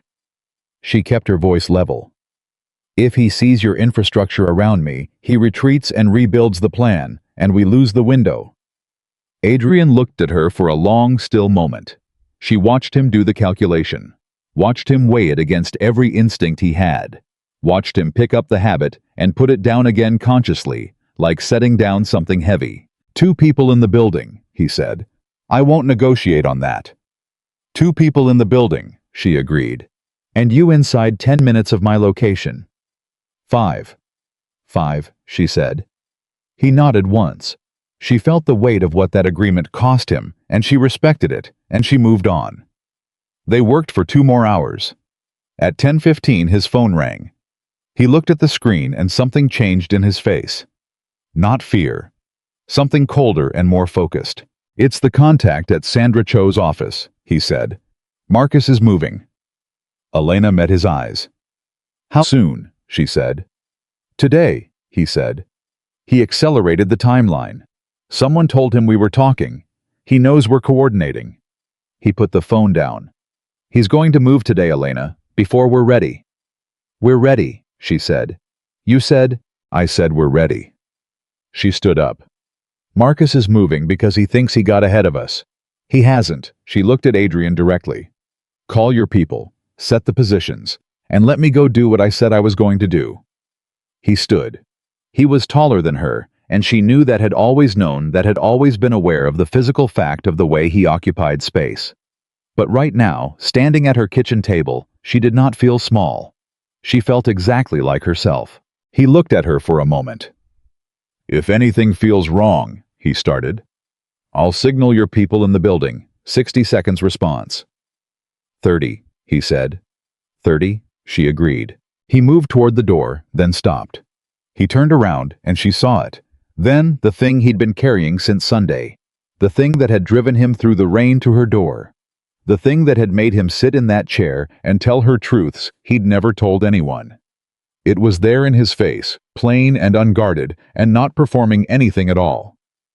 Elena, he said. I know, she said quietly. I need you to... I know Adrian. She held his gaze. Go set your positions. He held her eyes for one more second. Then he walked out the door.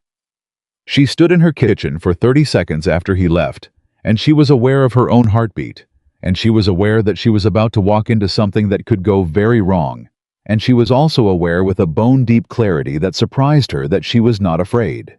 She was focused. She was informed. She was walking into it with her eyes open and every piece of information she needed, and a man who had finally actually treated her like a person capable of standing in her own story.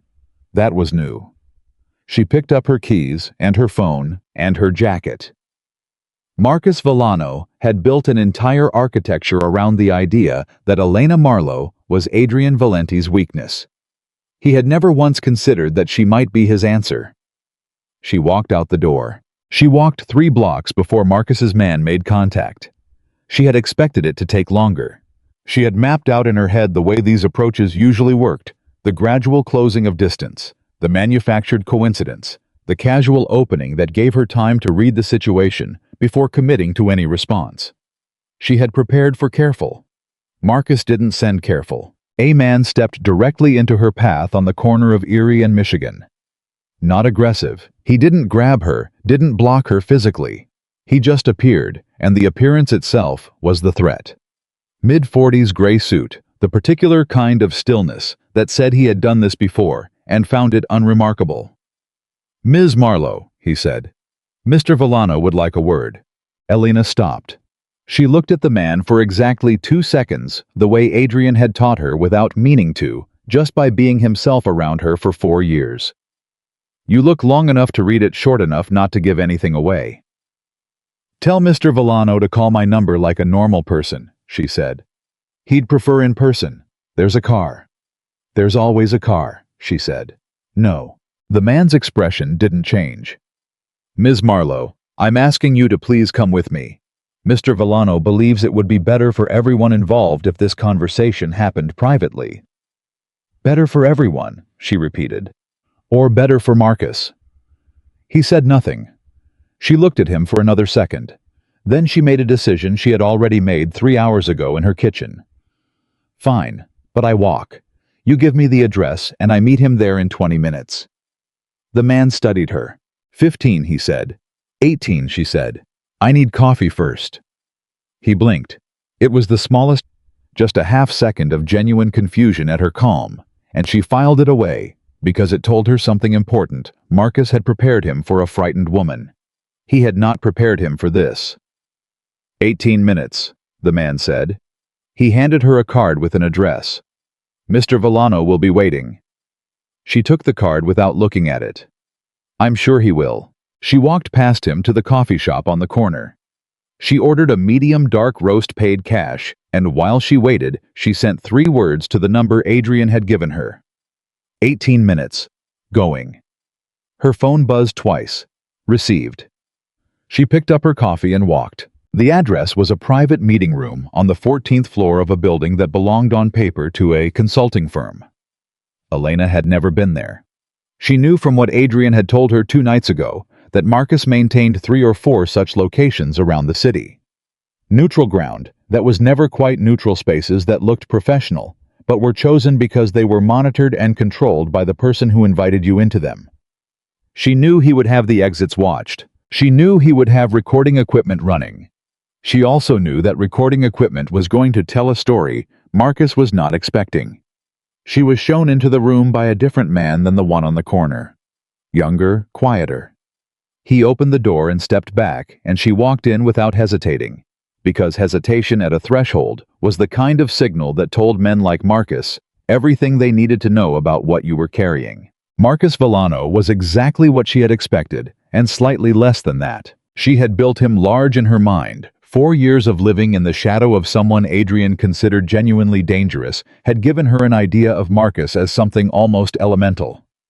In person, he was a trim, gray-haired man in his early 60s, with the kind of tan that comes from careful maintenance, and the kind of posture that comes from decades of sitting across tables from powerful people and absorbing their body language until it became his own. He stood when she entered. "Ms. Marlowe," he said, "thank you for coming." "I almost didn't," she said. "But you did." He gestured toward the chair across from his. "Please." She sat. He sat. He looked at her for a moment with the particular analytical stillness she recognized, the same quality Adrian had, but working differently. Adrian's stillness was internal. Marcus's was predatory. He was reading her, assessing, filing away details. She let him look. She looked back. "You're not afraid," he said finally. He sounded genuinely curious. "Should I be?" "Most people in your position would be." "Most people in my position don't know what I know," she said. "So let's skip the part where you try to impress me with how much you know about Adrian's organization, and let's have the conversation you actually brought me here to have." Something shifted very slightly in his expression. Not surprise exactly, but the readjustment a man makes when he realizes the opening gambit is off the table. "You've changed," he said. "I've been informed," she corrected. "There's a difference. Adrian told you things." He leaned back slightly. "Interesting.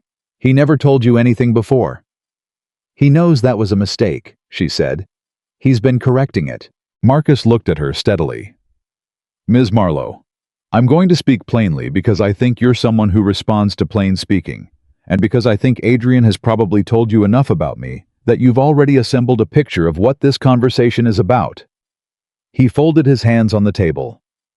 "I have known Adrian Valenti for 11 years. I have watched him build something extraordinary. I have also watched over the past 18 months as something that he built over 2 decades began to change in ways that concern me deeply." "You mean it stopped working the way you wanted it to work?" Elena said. He smiled. "I mean it started drifting from the principles that made it functional. And I believe the source of that drift sits across this table from me right now." Elena looked at him without blinking. "So I'm the problem. You are a variable that introduced instability into a system that required stability," he said. "I don't say this personally. I don't dislike you, Ms. Marlowe. I think you're probably a remarkable woman. What I think is that remarkable women and men, like Adrian Valenti, are historically not a sustainable combination." "That's a very elegant way to tell a woman she should disappear," Elena said. His smile stayed. "I'm telling you that your continued presence is going to cause harm, not to you, to Adrian, to everything he's built. And I'm giving you the opportunity to understand that clearly before things become harder to manage." Elena set her coffee cup on the table between them. "Marcus," she said, "let me tell you what I actually hear when you're talking. I hear a man who spent 11 years being the most important person in Adrian's world. The one who had all the information, all the access, all the institutional memory. The indispensable one. She held his gaze. And then Adrian started changing. Started making decisions that came from somewhere you didn't control and couldn't predict. And instead of adapting to that, instead of finding a way to be useful to the new version of what he was building, you decided the change itself was the enemy. She paused. You decided I was the change. Because it's easier to eliminate a person than to accept that you've been replaced by something you don't understand. Marcus was very still. Replaced, he said quietly. You think you've replaced me? I think he doesn't need you the way he used to, she said. And I think that terrifies you. And I think the recording you've been holding on to for 11 years is a man who is terrified reaching for the only lever he has left. The silence that followed that sentence was different from anything that had come before it. Marcus's expression hadn't changed. He was too controlled for that. But something behind his eyes had shifted, and she recognized it because she had seen it before on different faces in different contexts. It was the look of a man who had just realized that the information he thought he held privately was no longer private. He told you about the recording, Marcus said. It was not a question.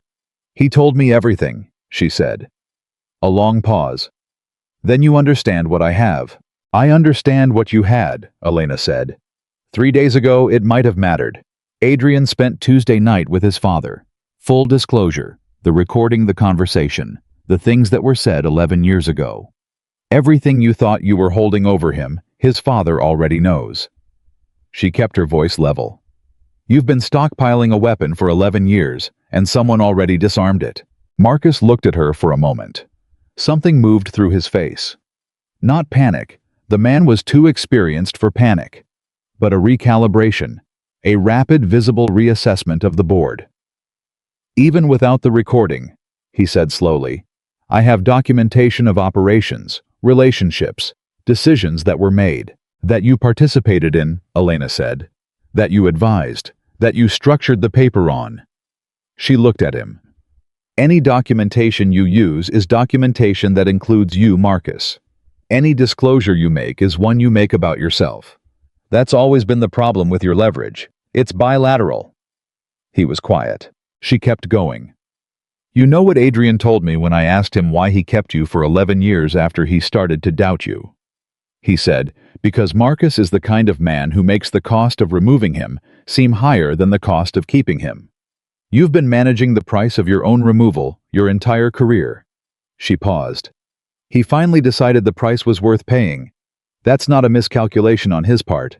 That's clarity. Marcus looked at her for a long moment. And then quietly he said, You're not what I expected. I know, she said. That's the problem with building a plan around an assumption you never tested. He leaned forward slightly. Ms. Marlowe, I want you to understand something. I'm not a man who makes idle threats. What I have built, what I have positioned, doesn't disappear because the recording is no longer useful. I have people inside that organization who are loyal to me. I have relationships that Adrian has no visibility into. If I choose to... The door opened. Adrian walked in, not dramatically, not with an entourage. He walked in alone and closed the door behind him and stood there for a moment, looking at the two of them at the table, and the quality of his presence in the room was different than it had ever been in the years Elena had known him. It wasn't the controlled, cold authority he usually projected. It was something quieter and more final. Marcus looked at him without moving. Adrian. Marcus. Adrian pulled out the chair next to Elena and sat down. He didn't look at her to check, didn't reach for her hand, didn't perform anything. He just sat down beside her like that was exactly where he was supposed to be. I heard the last part of that. The part about the people inside the organization. Marcus was still. How long have you been? Long enough. Adrian set his phone on the table screen down. I want to tell you something, Marcus. And I need you to listen the way you used to listen when I brought you real problems. The way you did before you decided I was the problem. Marcus said nothing. I know about Garrett, Adrian said. Elena watched Marcus's face. It barely moved, but she saw it the smallest contraction around the eyes. A name he hadn't expected to hear. I know about the 3 accounts in the Cayman structure you built underneath the Harmon Group file, and I know what those accounts funded between March and August of last year. Adrian's voice was even and unhurried. I've known about Garrett for 6 weeks. I didn't move on it because I was waiting to understand the full shape of what you were building. I think I understand it now. Marcus was very quiet. Here is what I'm offering you, Adrian said. Not because I owe it to you, but because 11 years is real, and I have not forgotten what you did for this organization in the early years before you decided your interests and mine had diverged. He held Marcus's gaze. You walk away clean.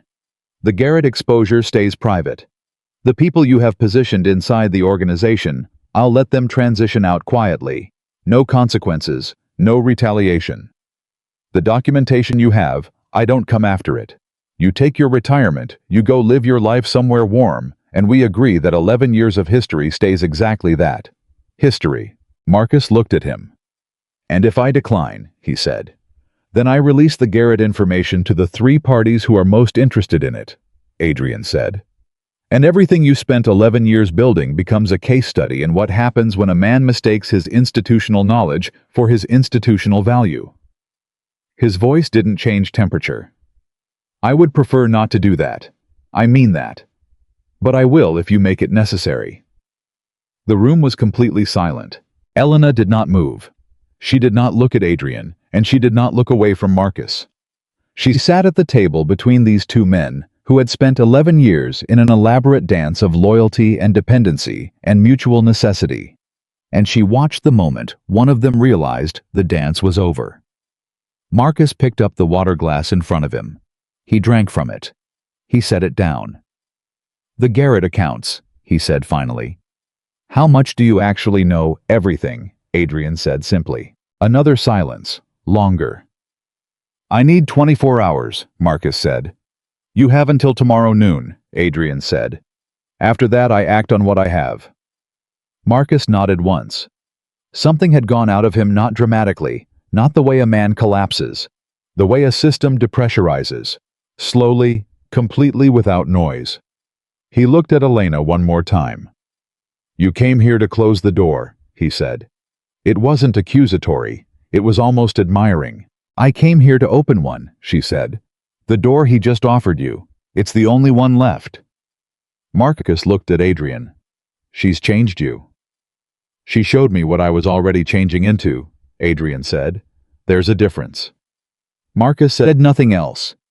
He stood, straightened his jacket with the muscle memory of a man who had composed himself at tables like this for 4 decades, and he walked to the door. He opened it. He looked back once. Then he left. The room was quiet for a long moment after the door closed. Adrian exhaled. It was a controlled sound, but she heard the edges of it, the release underneath the control, and she understood what the last 30 minutes had cost him. Not the confrontation, not the strategy, the finality of it. 11 years. Are you all right? She asked. He looked at her. Are you? I asked first. His mouth moved. Not quite a smile. Something tireder and more honest than that. I've been better, he said. I've also been considerably worse. He looked at the door Marcus had walked through. He actually listened to you. He was going to listen to whoever had better information than he did, Elena said. That's what Marcus does. He's a reader of situations. Once he understood the situation had changed, he adjusted. You read him correctly. You told me everything I needed to know about him. She picked up her coffee cup. Cold now. She drank it anyway. The Garrett accounts. Is that real? Adrian looked at her. Would it matter if it wasn't? She studied him. Did you fabricate it? Howe was quiet for exactly 3 seconds. No. Garrett is real. The accounts are real. I found them 6 weeks ago, and I sat on them because I needed to understand what Marcus was building before I understood what it cost to dismantle it. He paused. But yes, I would have used something fabricated if I'd needed to. To protect the organization. To end this cleanly, without casualties. He held her gaze. I know that's not. I'm not judging it, she said. I'm filing it.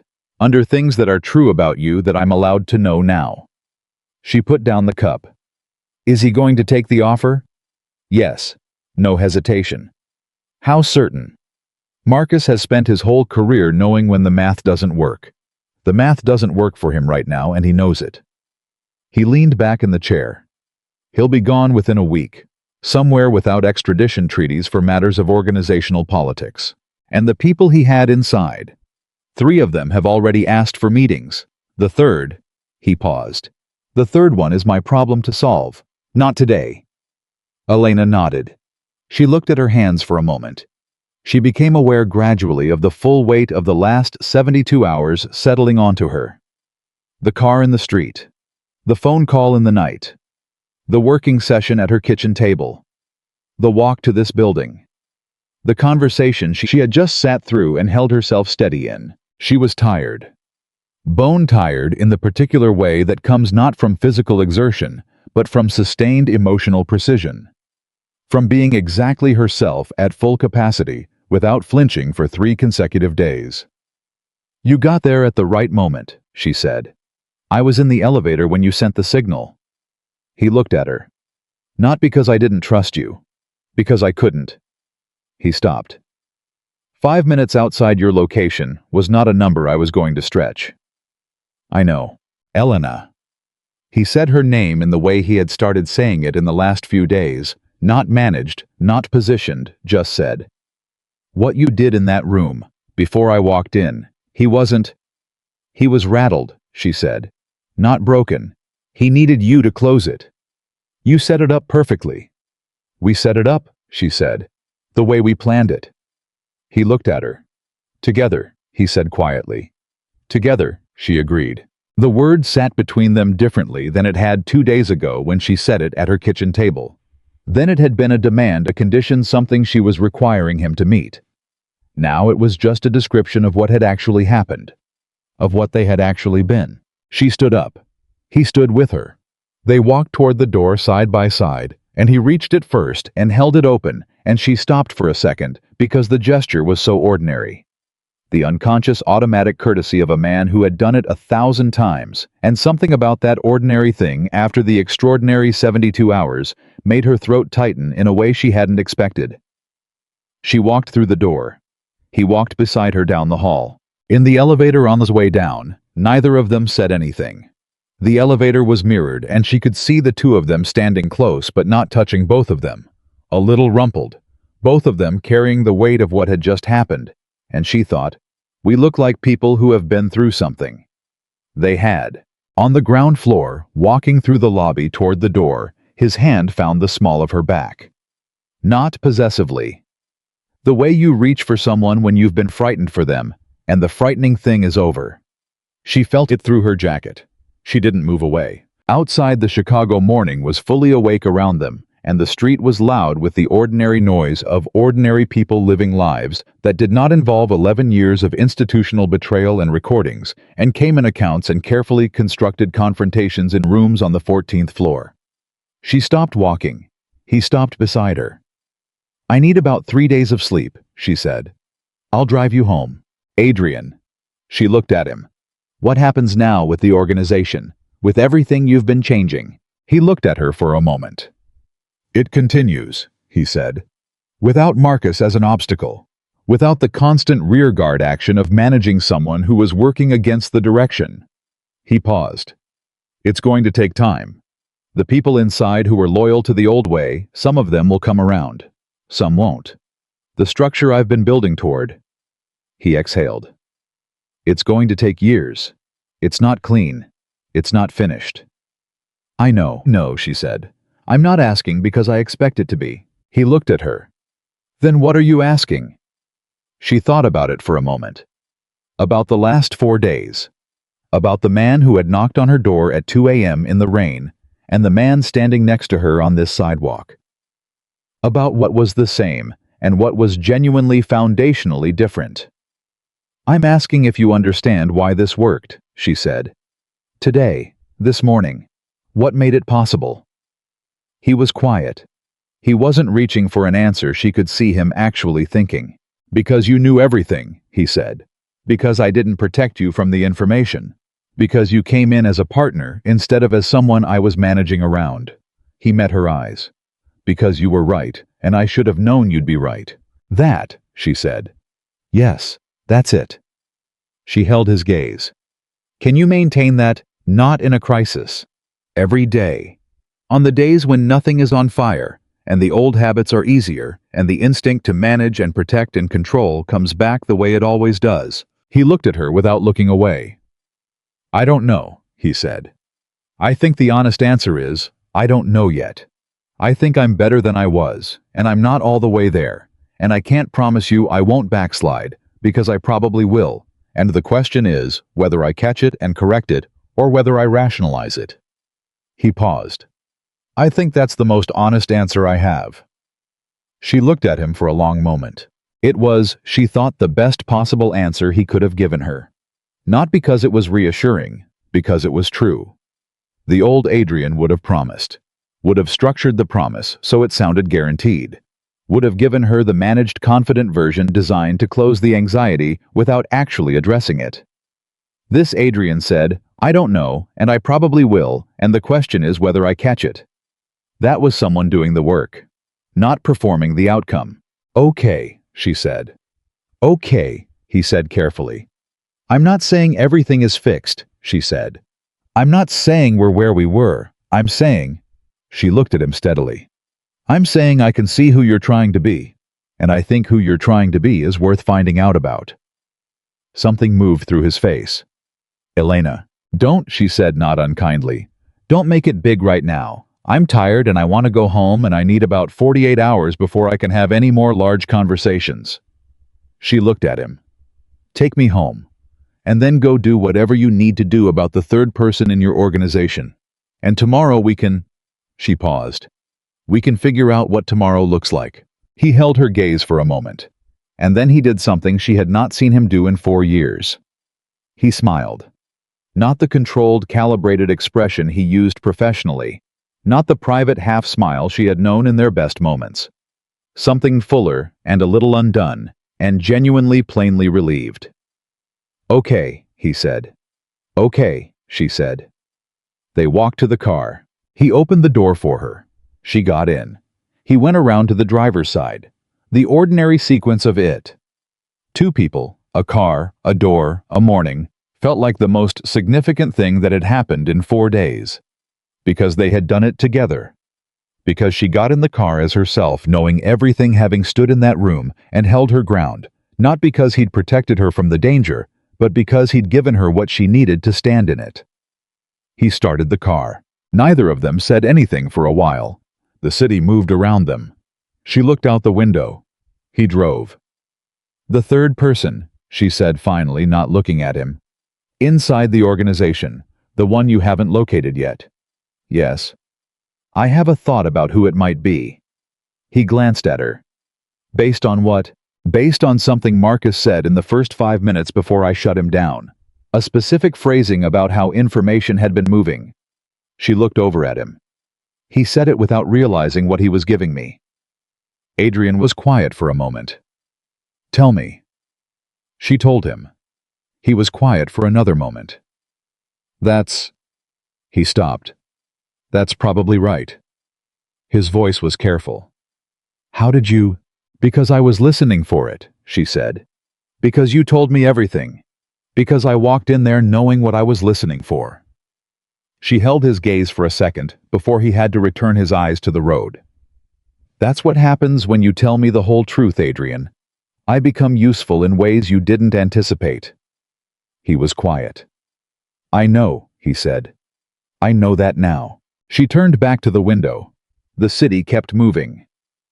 14 floors up in a building behind them, Marcus Villano was probably already making a phone call to somewhere warm and distant, doing the math on what he had left and how far it would carry him. And in a car, moving north through Chicago, 2 people were negotiating the shape of something new, something without the architecture of the old version. Something that didn't have a name yet, because it was too early for names. Something that would take time and testing, and probably some backsliding and correction, and more honest conversations than either of them had historically been comfortable having. But they were in the same car, heading in the same direction. And for today, for this particular Thursday, in this particular Chicago morning, that was enough. Marcus Villano was gone by Friday noon. Not dramatically. Not with confrontation or negotiation, or any of the noise that Elena had half expected from a man who had spent 11 years making himself indispensable. He simply stopped being present in the city. Adrian's people confirmed it. Saturday morning, a private charter from Midway, a connection through Miami, a final destination that was technically discoverable but practically irrelevant. He had done exactly what a man like Marcus would do. When the math stopped working, he cut his losses with surgical precision and disappeared before anyone could change the terms. Elena found out over the phone while she was at Carla's. Thursday night dinner, the one she had missed 3 weeks running because the last 3 weeks had been, to put it mildly, eventful. "He's gone," Adrian said. No preamble. She stepped away from Carla's kitchen into the hallway. Clean. Clean. The people he had positioned inside have all requested transitions. 2 of them I'll keep. They were useful before Marcus got to them, and I think the loyalty was always more situational than ideological. The 3rd one resigned this morning by email. A pause. "The person you identified. You were right." She had known she was right the moment she said it in the car. "How are you handling it?" "Carefully," he said. "The way I should have handled Marcus 6 months ago." Another pause. "Elena, it's done." She leaned against the wall of Carla's hallway, listening to his voice and the sound of his exhale, and the 11-month weight of everything that had been building since the first moment she had left that key on his kitchen counter. "Okay," she said. "Okay," he said. Then quieter. "Go have dinner. Tell Carla I said hello." She almost laughed. "Carla doesn't know you said hello." "Then don't tell her. I just wanted to say it." She shook her head. "Good night, Adrian." "Good night." She went back to dinner. Carla looked at her across the table with the particular expression she had been wearing for 4 days. The one that said she had about 40 questions and was exercising extraordinary restraint by not asking all of them simultaneously. "It's handled," Elena said. "Does it mean the terrifying organized crime situation or the man?" "Both," Elena said. "Pass the bread." Carla passed the bread and said nothing for almost 30 seconds, which was a personal record. Then, "Are you okay? Legitimately?" Elena thought about it. Really thought about it the way she had been making herself think about everything in the last week. Directly, honestly, without the buffer of the managed version. "Yes," she said. "I think I actually am." Carla studied her. "You seem different." "I feel different." "Different how?" Elena picked up her wine glass. "Like I know what I'm doing," she said, "which is not something I've felt consistently in the last 4 years. Carla held her gaze for a moment. "Is he different?" "Yes," Elena said. "But I'm done taking that on faith, so we'll see." "That's the most adult thing you've ever said to me." "Don't push it," Elena said. They ate dinner. They talked about other things. Carla's job, the apartment building situation, a film they had both been meaning to see. And Elena sat at her friend's table and felt for the first time in a very long time like herself. Not self she had been performing for the last 3 months while she rebuilt the actual self solid and grounded and clear-eyed and present. She drove home at 10. She unlocked her apartment. She stood in her small kitchen for a moment, just standing there, and she thought, I walked into a room with Marcus Villano and I held my ground, and I helped close something that had been threatening to collapse everything, and I did it knowing exactly what I was walking into, and I came home. She went to bed. She slept for 10 hours. The weeks that followed were quieter than she expected. Not calm exactly. Adrian's world did not become calm overnight, and she was not naive about what he was doing during the hours she wasn't with him. But quieter. The acute crisis had passed. Marcus was gone. The internal structure of the organization was slowly and deliberately being reconfigured. Adrian was doing the thing he had described to her that Sunday morning at her kitchen table, the unglamorous, incremental, years-long work of changing something large from the inside. She watched him do it. That was new. She had never watched before because she had never been given anything real to watch. Now she saw the actual work, not the polished results, not the managed version. The late calls that didn't resolve neatly. The relationships that pushed back hard. The day he came to her apartment at 7 in the evening after a meeting that had apparently gone badly and sat on her couch and said nothing for 10 minutes, and then told her exactly what had happened without editing it for her consumption. She listened. She asked 2 questions. He answered them both honestly. And then they ordered Thai food and talked about something else, because some things need to be put down for the night, even when they're not finished. She noticed that she didn't try to fix it for him. She noticed that he didn't try to protect her from hearing it. They were learning something together. Something neither of them had done before. It was awkward sometimes, and imperfect consistently, and twice in the first 3 weeks she had to call him on slipping back into the old pattern. The information managing the careful framing, the instinct to give her 70%, and call it complete. Both times he recognized it before she finished the sentence. Both times he backed up and gave her the real version. The second time after he'd done it, he said, "I'm going to keep doing that. I want to be clear about that. It's not malice. It's muscle memory from 42 years. I know," she said. "I'll catch it faster as time goes on." "I know that too." She looked at him. "I'm not grading you on a pass-fail system, Adrian. I'm watching the direction. The direction matters more than any individual moment." He was quiet. "That's more generous than I expected." "Don't get used to it," she said. "I'm also watching the moments. I just understand they're not the whole story." He looked at her with that expression she had started to know, the one that appeared when she said something that landed somewhere deeper than the conversation. She had learned not to name it when she saw it, because naming it made him self-conscious in a way that was endearing but counterproductive. She moved on. He followed. That was how it worked in those weeks. Not grand, not cinematic, just 2 people learning the daily grammar of something real. 4 weeks after Marcus left, Adrian's father called Elena directly. She was at her desk at work when the call came. A number she didn't recognize. She answered on the 3rd ring, because she always answered unknown numbers. 4 years of Adrian's world had taught her that unknown numbers sometimes mattered. Ms. Marlowe. The voice was older than Adrian's, measured. The same quality of presence but rougher-edged and more deliberate. "This is Dominic Valenti. I'd like to speak with you if you have a few minutes." She went very still for a moment. "Mr. Valenti," she said, "I have a few minutes."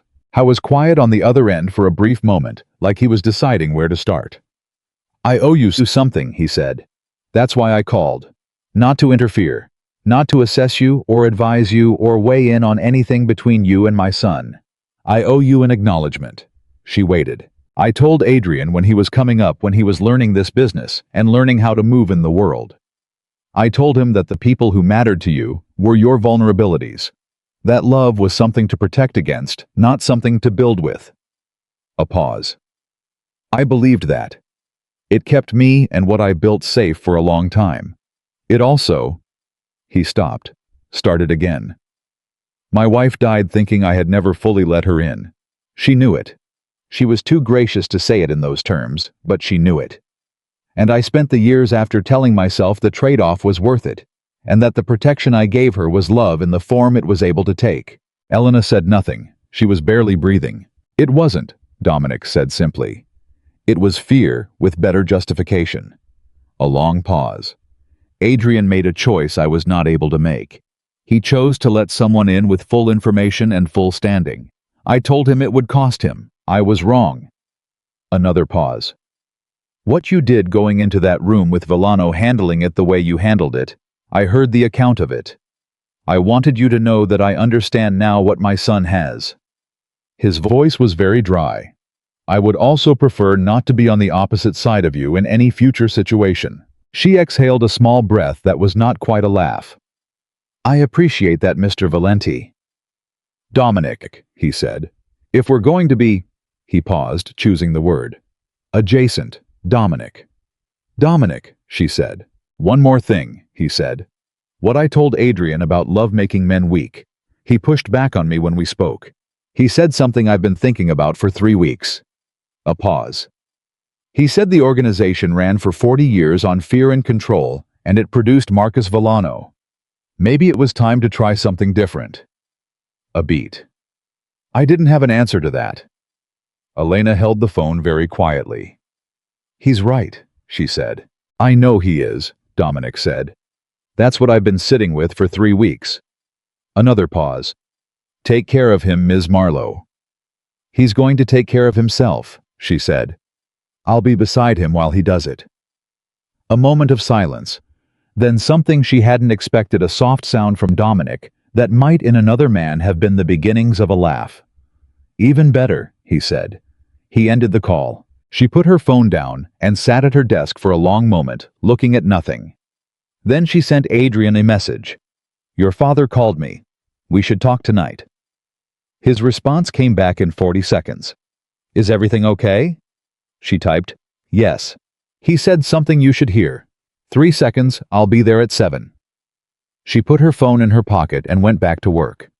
He was there at 6:52. She told him about the call. All of it word for word, the way she remembered it, because she had learned that Adrian processed information better when it was complete and unedited.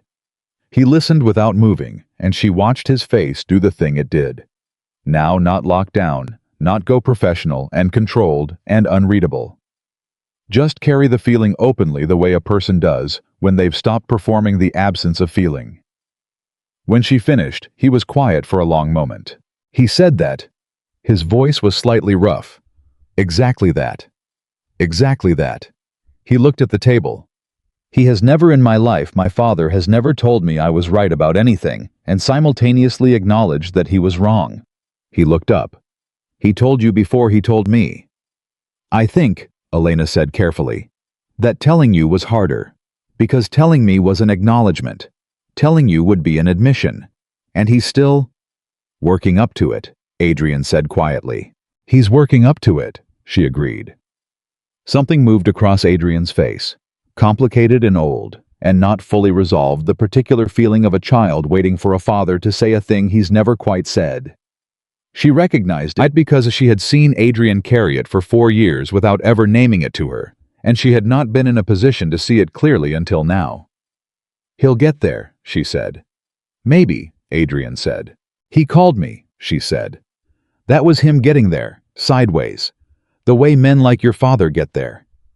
She held his gaze. He's proud of you. He just doesn't have the language for it yet. Adrian looked at her. How do you know that? He said. Because I listened to his voice when he said you were right, she said. He wasn't angry. He wasn't conceding a defeat. He sounded like someone who had just understood something they'd been looking at wrong for a long time. She paused. That's not what disappointment sounds like. That's what respect sounds like, trying to find the right channel. He was quiet for a long moment. Then he said, I don't know what I did to deserve someone who hears things that clearly. You showed up in the rain, she said. And then you showed up in the daylight, which was harder. And you kept showing up. She looked at him. That's what you did. 6 weeks after Marcus left, 3 weeks after Dominic's phone call on a Sunday morning in October, when the city had gone golden and cool, and the kind of beautiful that Chicago only manages for about 3 weeks a year before it gets serious about winter. Elena's doorbell rang at 8:45 in the morning. She was in her kitchen with coffee. She was not surprised. Adrian had been at her door on Sunday mornings 4 times in the last 6 weeks, and each time they had eaten breakfast and talked and done the ordinary things that 2 people do when they are learning to occupy the same space again, without the weight of the old architecture pressing down on everything. She opened the door. Howe was standing there with 2 paper cups from the coffee shop, 2 blocks away. The good one, the one where she always ordered the medium dark roast, and a paper bag she recognized from the bakery across the street. He looked good. Not performed good. Actually good. Rested. The lines around his eyes were still there, but they were carrying something different than they had been carrying for the last 3 months. He was wearing a jacket she hadn't seen before, dark green casual. The kind of thing the Adrian she first met would never have worn on a Sunday, because the Adrian she first met did not own a casual dark green jacket. He had been buying different clothes lately. She hadn't said anything about it. You got 2 coffees, she said. You knew I already had one. I know you drink 2 cups on Sundays, he said. I figured you started the first one without me. She stepped back from the door. He came in. He set everything on the kitchen table, with the ease of someone who knew the space, who had spent enough Sundays in it to have a sense of where things landed. She sat down. He sat across from her. She wrapped her hands around the cup he'd brought and looked at him. You want to tell me something, she said. You've got that look. He glanced at her. What look? The one where you've decided something, and you've been carrying it around for a few days, figuring out how to say it. She studied him. You've had it since Thursday. He was quiet for a moment. Then, I have been figuring out how to say it. Then say it, she said. We've established you're allowed to just say things. He looked at her directly.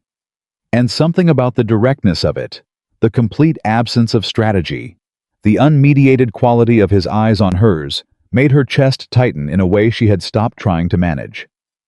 I want to ask you something, he said. Not as a negotiation, not as a proposal or a plan, as a question that I genuinely don't know the answer to. Okay, she said. Do you see this, what we're doing now, the way we've been doing it these last 6 weeks? Do you see it as something that leads somewhere? Or do you see it as a transition? As the responsible version of the end? He held her gaze. I need to know which one I'm in, not to change it, because I need to be honest with you about what I want, and I don't want to do that. If it's going to close a door, you're still deciding whether to walk through. The question hung in the kitchen. Elena looked at him. She thought about the 4 years before. She thought about the Sunday he knocked on her door in the rain, and the kitchen conversation, and the Carla dinner, and the Marcus confrontation, and Dominic's phone call, and 6 weeks of Sunday mornings, with 2 coffees from the good place down the street.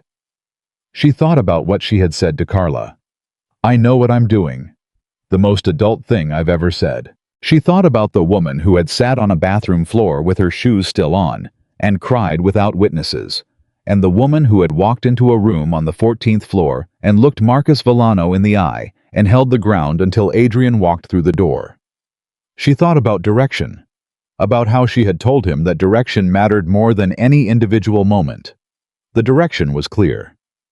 I see it as something that leads somewhere, she said. Adrian went very still. I'm not saying I know exactly where, she continued. I'm not going to tell you that because I don't know, and I'm not willing to pretend I do. But when I imagine 6 months from now, a year from now, and I ask myself what version of my life feels real and full and worth the work it costs. She held his gaze. You're in it. Not the old version of you. This one. The one that shows up with 2 coffees and says I need to know which one I'm in, because honesty is just how things work now. She paused. That's the version I want to find out more about. How was looking at her the way she had learned to receive openly, completely, without the managed distance. I love you, he said. I know that's not the most elaborate way to say it, but everything I have that's been stripped down to what it actually is, without the performance or the strategy. It's that. I love you. I have loved you for 4 years, and I spent most of them mismanaging it, and I don't intend to do that anymore. She looked at him. I know, she said quietly. I love you too. I've known that for a while. I needed to know you were capable of deserving it before I said it back. And now, he said. Now I think you're getting there. Her voice was warm. Don't let it go to your head. He made a sound brief and surprised and genuinely amused the way a man sounds when something cuts through all his composure and finds the actual person underneath. She smiled. He reached across the table and put his hand over hers, not holding, just resting, present, there. She turned her hand over and he felt her fingers close around his, and they sat like that at her small kitchen table with the October light coming through the window and 2 cups of good coffee going warm between them. But the morning wasn't finished, giving them things to handle. At Nini, 20 his phone rang. He looked at it, and his expression shifted not back to the old controlled mask, but to the focused alert look she had come to recognize as the version of him that existed in both worlds at once. The man who was learning to be present with her, and also had a very large complicated problem to run. I have to take this, he said. Take it, she said. He answered. She listened to one side of the conversation. Short sentences, a name she didn't recognize, a reference to something happening in the organization's West Side structure that was apparently not handling the transition well. She got up and made toast. She set a plate in front of him while he was talking, and he looked at it, and then at her with an expression that said, "You didn't have to do that." She raised an eyebrow that said, "I know." He wrapped up the call in 7 minutes. He put the phone down. "Problem," she said. "Manageable problem," he said. "One of the accounts in the transition structure has a stakeholder who is pushing back harder than expected. I have a meeting Monday." He picked up the toast. "I need to brief you on it before Monday because—" He stopped. She waited. He looked at her. "Because I've been involving you in the real information, and I think this is something you should know about before it develops further. Not to protect you from it, because you will have a useful perspective on it." He said it slightly carefully, like someone testing whether the words fit the practice. Am I framing that right?" She considered it. "You're framing it right," she said. "You're also going to need to get used to saying that without checking with me on whether you framed it right. Eventually, that instinct just needs to be the operating system." He looked faintly pained. "I'm aware." "But yes," she said. "Tell me about the Monday meeting," he told her. She listened. She asked 2 questions that stopped him mid-sentence because they were about angles he hadn't considered, and she saw the moment he registered that the quick internal recalibration of someone realizing they've been given genuinely useful information from a genuinely different perspective. "How did you—" he started. "Because I'm outside it," she said. "You've been inside this particular situation for so long you can't see what it looks like from across the table. I can see it because I don't have the history with it."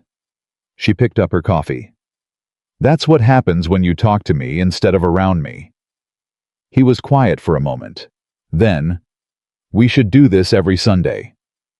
"We've been doing this every Sunday." "We should make it official," he said. She looked at him. "Official how?" "I want you back," he said, simply, directly, no architecture around it. "Not back the way it was.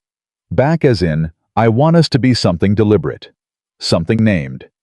I want to know I'm going to see you Sunday morning and Wednesday evening, and whenever something happens that I need to think through with someone who is not going to manage the information or tell me what I want to hear." He held her gaze. "I want the version of this we've been building for 6 weeks to be the actual standing thing, not the trial run." Elena looked at him for a long time. She thought about what he had said on her doorstep 6 weeks and a lifetime ago. That he wasn't asking for forgiveness. He was asking for time to prove the change was real. Time and consistency, and the daily work of being different, not the performance of it. She had given him that. He had used it. Every single day, he had used it in ways she could actually see, not perfectly, not without slipping, but with the direction holding, and the self-awareness, catching the slips, and the willingness to back up and correct without being told twice. That was the promise being kept. Not the words, the evidence. "Yes," she said. He didn't say anything immediately. He just held her eyes, and she watched something in him. Some tension that had been living in him since a rainy 2 a.m. 8 weeks ago release. Not with drama. The way a long-held breath finally lets go. "Okay," he said.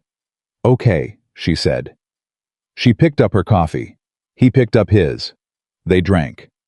The October light moved across the table between them. "I'm going to need my own shelf in your bathroom," she said. He looked at her. "If this is official," she said. "I'm at your place 3 nights a week, and I have been using your guest soap, which is frankly unacceptable." Something cracked open in his face. The full smile, the real one. The one she had seen exactly 3 times in the years she had known him, and that was apparently going to start appearing more regularly. "You can have half the bathroom," he said. "I don't need half, I need a shelf." "You can have a shelf. And I need a key that's actually mine, not the one you lend me." "Done." "And I'm not moving in," she said. "Not yet. I like my apartment. I need my own space." "I know you do," he said. "I wasn't suggesting. I know you weren't. I'm establishing it anyway." She looked at him. The version of this that works is the version where I'm a person, not a resident. Where I come and go as myself. Where your world doesn't absorb my life because it has that gravitational pull, and I am aware of that and not willing to disappear into it. I don't want you to disappear into it, he said. I want you to be separate from it and connected to me. Those are different things. Yes, she said. They are. And we're both going to have to keep paying attention to which one we're actually doing. I know, he said. I'm paying attention. Then we're good, she said. She stood up to refill her coffee. He watched her move around her own kitchen with the ease of a person completely at home in their own space, and she was aware of being watched and chose to simply be watched, which was itself a new thing, not self-conscious, not performing for him, not managing his perception. Just being herself and letting him see it. She turned around. He was looking at her with that expression, the unguarded one. Stop, she said. I'm not doing anything. You're being obvious. I'm being honest, he said. There's a difference. She shook her head.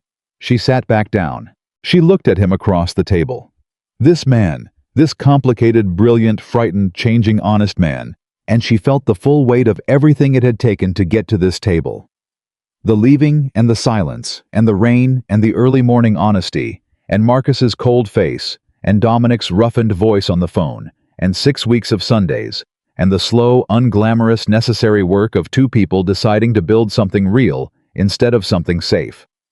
It had cost both of them. It was going to keep costing them in the ongoing work of honesty, in the discomfort of growth, in the days when the old patterns would try to reassert themselves, and would need to be caught and corrected and addressed without either of them pretending they weren't happening. It was going to be real. Which meant it was going to be difficult in the ways that real things are difficult, and worth it in the ways that real things are worth it. And it was going to require both of them to keep showing up as themselves fully, without the managed versions they had both spent years hiding behind. She could do that. He was learning to do it. And that not the love, not the history, not the fact that he had shown up in the rain and cracked open every wall he had ever built. That was the thing that made it possible. Not the feeling. The decision. The daily decision to be honest and present and real with another person, even when every old instinct said to protect yourself by retreating. That was what they were building. That was what one more chance had turned into. Not a return to something that had failed. Not a softened version of what they had been. Something with a completely different foundation, built from honesty instead of management, from partnership instead of protection, from the hard-won understanding that the strongest thing two people can do is stand next to each other with full information and full standing and still choose to stay. Elena Marlowe looked across her small kitchen table at Adrian Valenti on a Sunday morning in October, and she thought, this is it. Not perfect, not finished, not simple, but this is it. Tell me about Monday's meeting, she said. All of it. He smiled. He started talking. And the most feared man in Chicago. The man who had built an empire on control and silence, and the careful management of every vulnerability, sat at a small kitchen table in a North Side apartment and told the truth, all of it, without editing, without strategy, without deciding what she was ready to hear. Because she had taught him something no enemy ever could, that the bravest thing a powerful man can do is let someone see him completely. And the most powerful thing a woman can do is know exactly who she is before she lets someone back in. They had both finally learned it, and this time they were not going to waste it.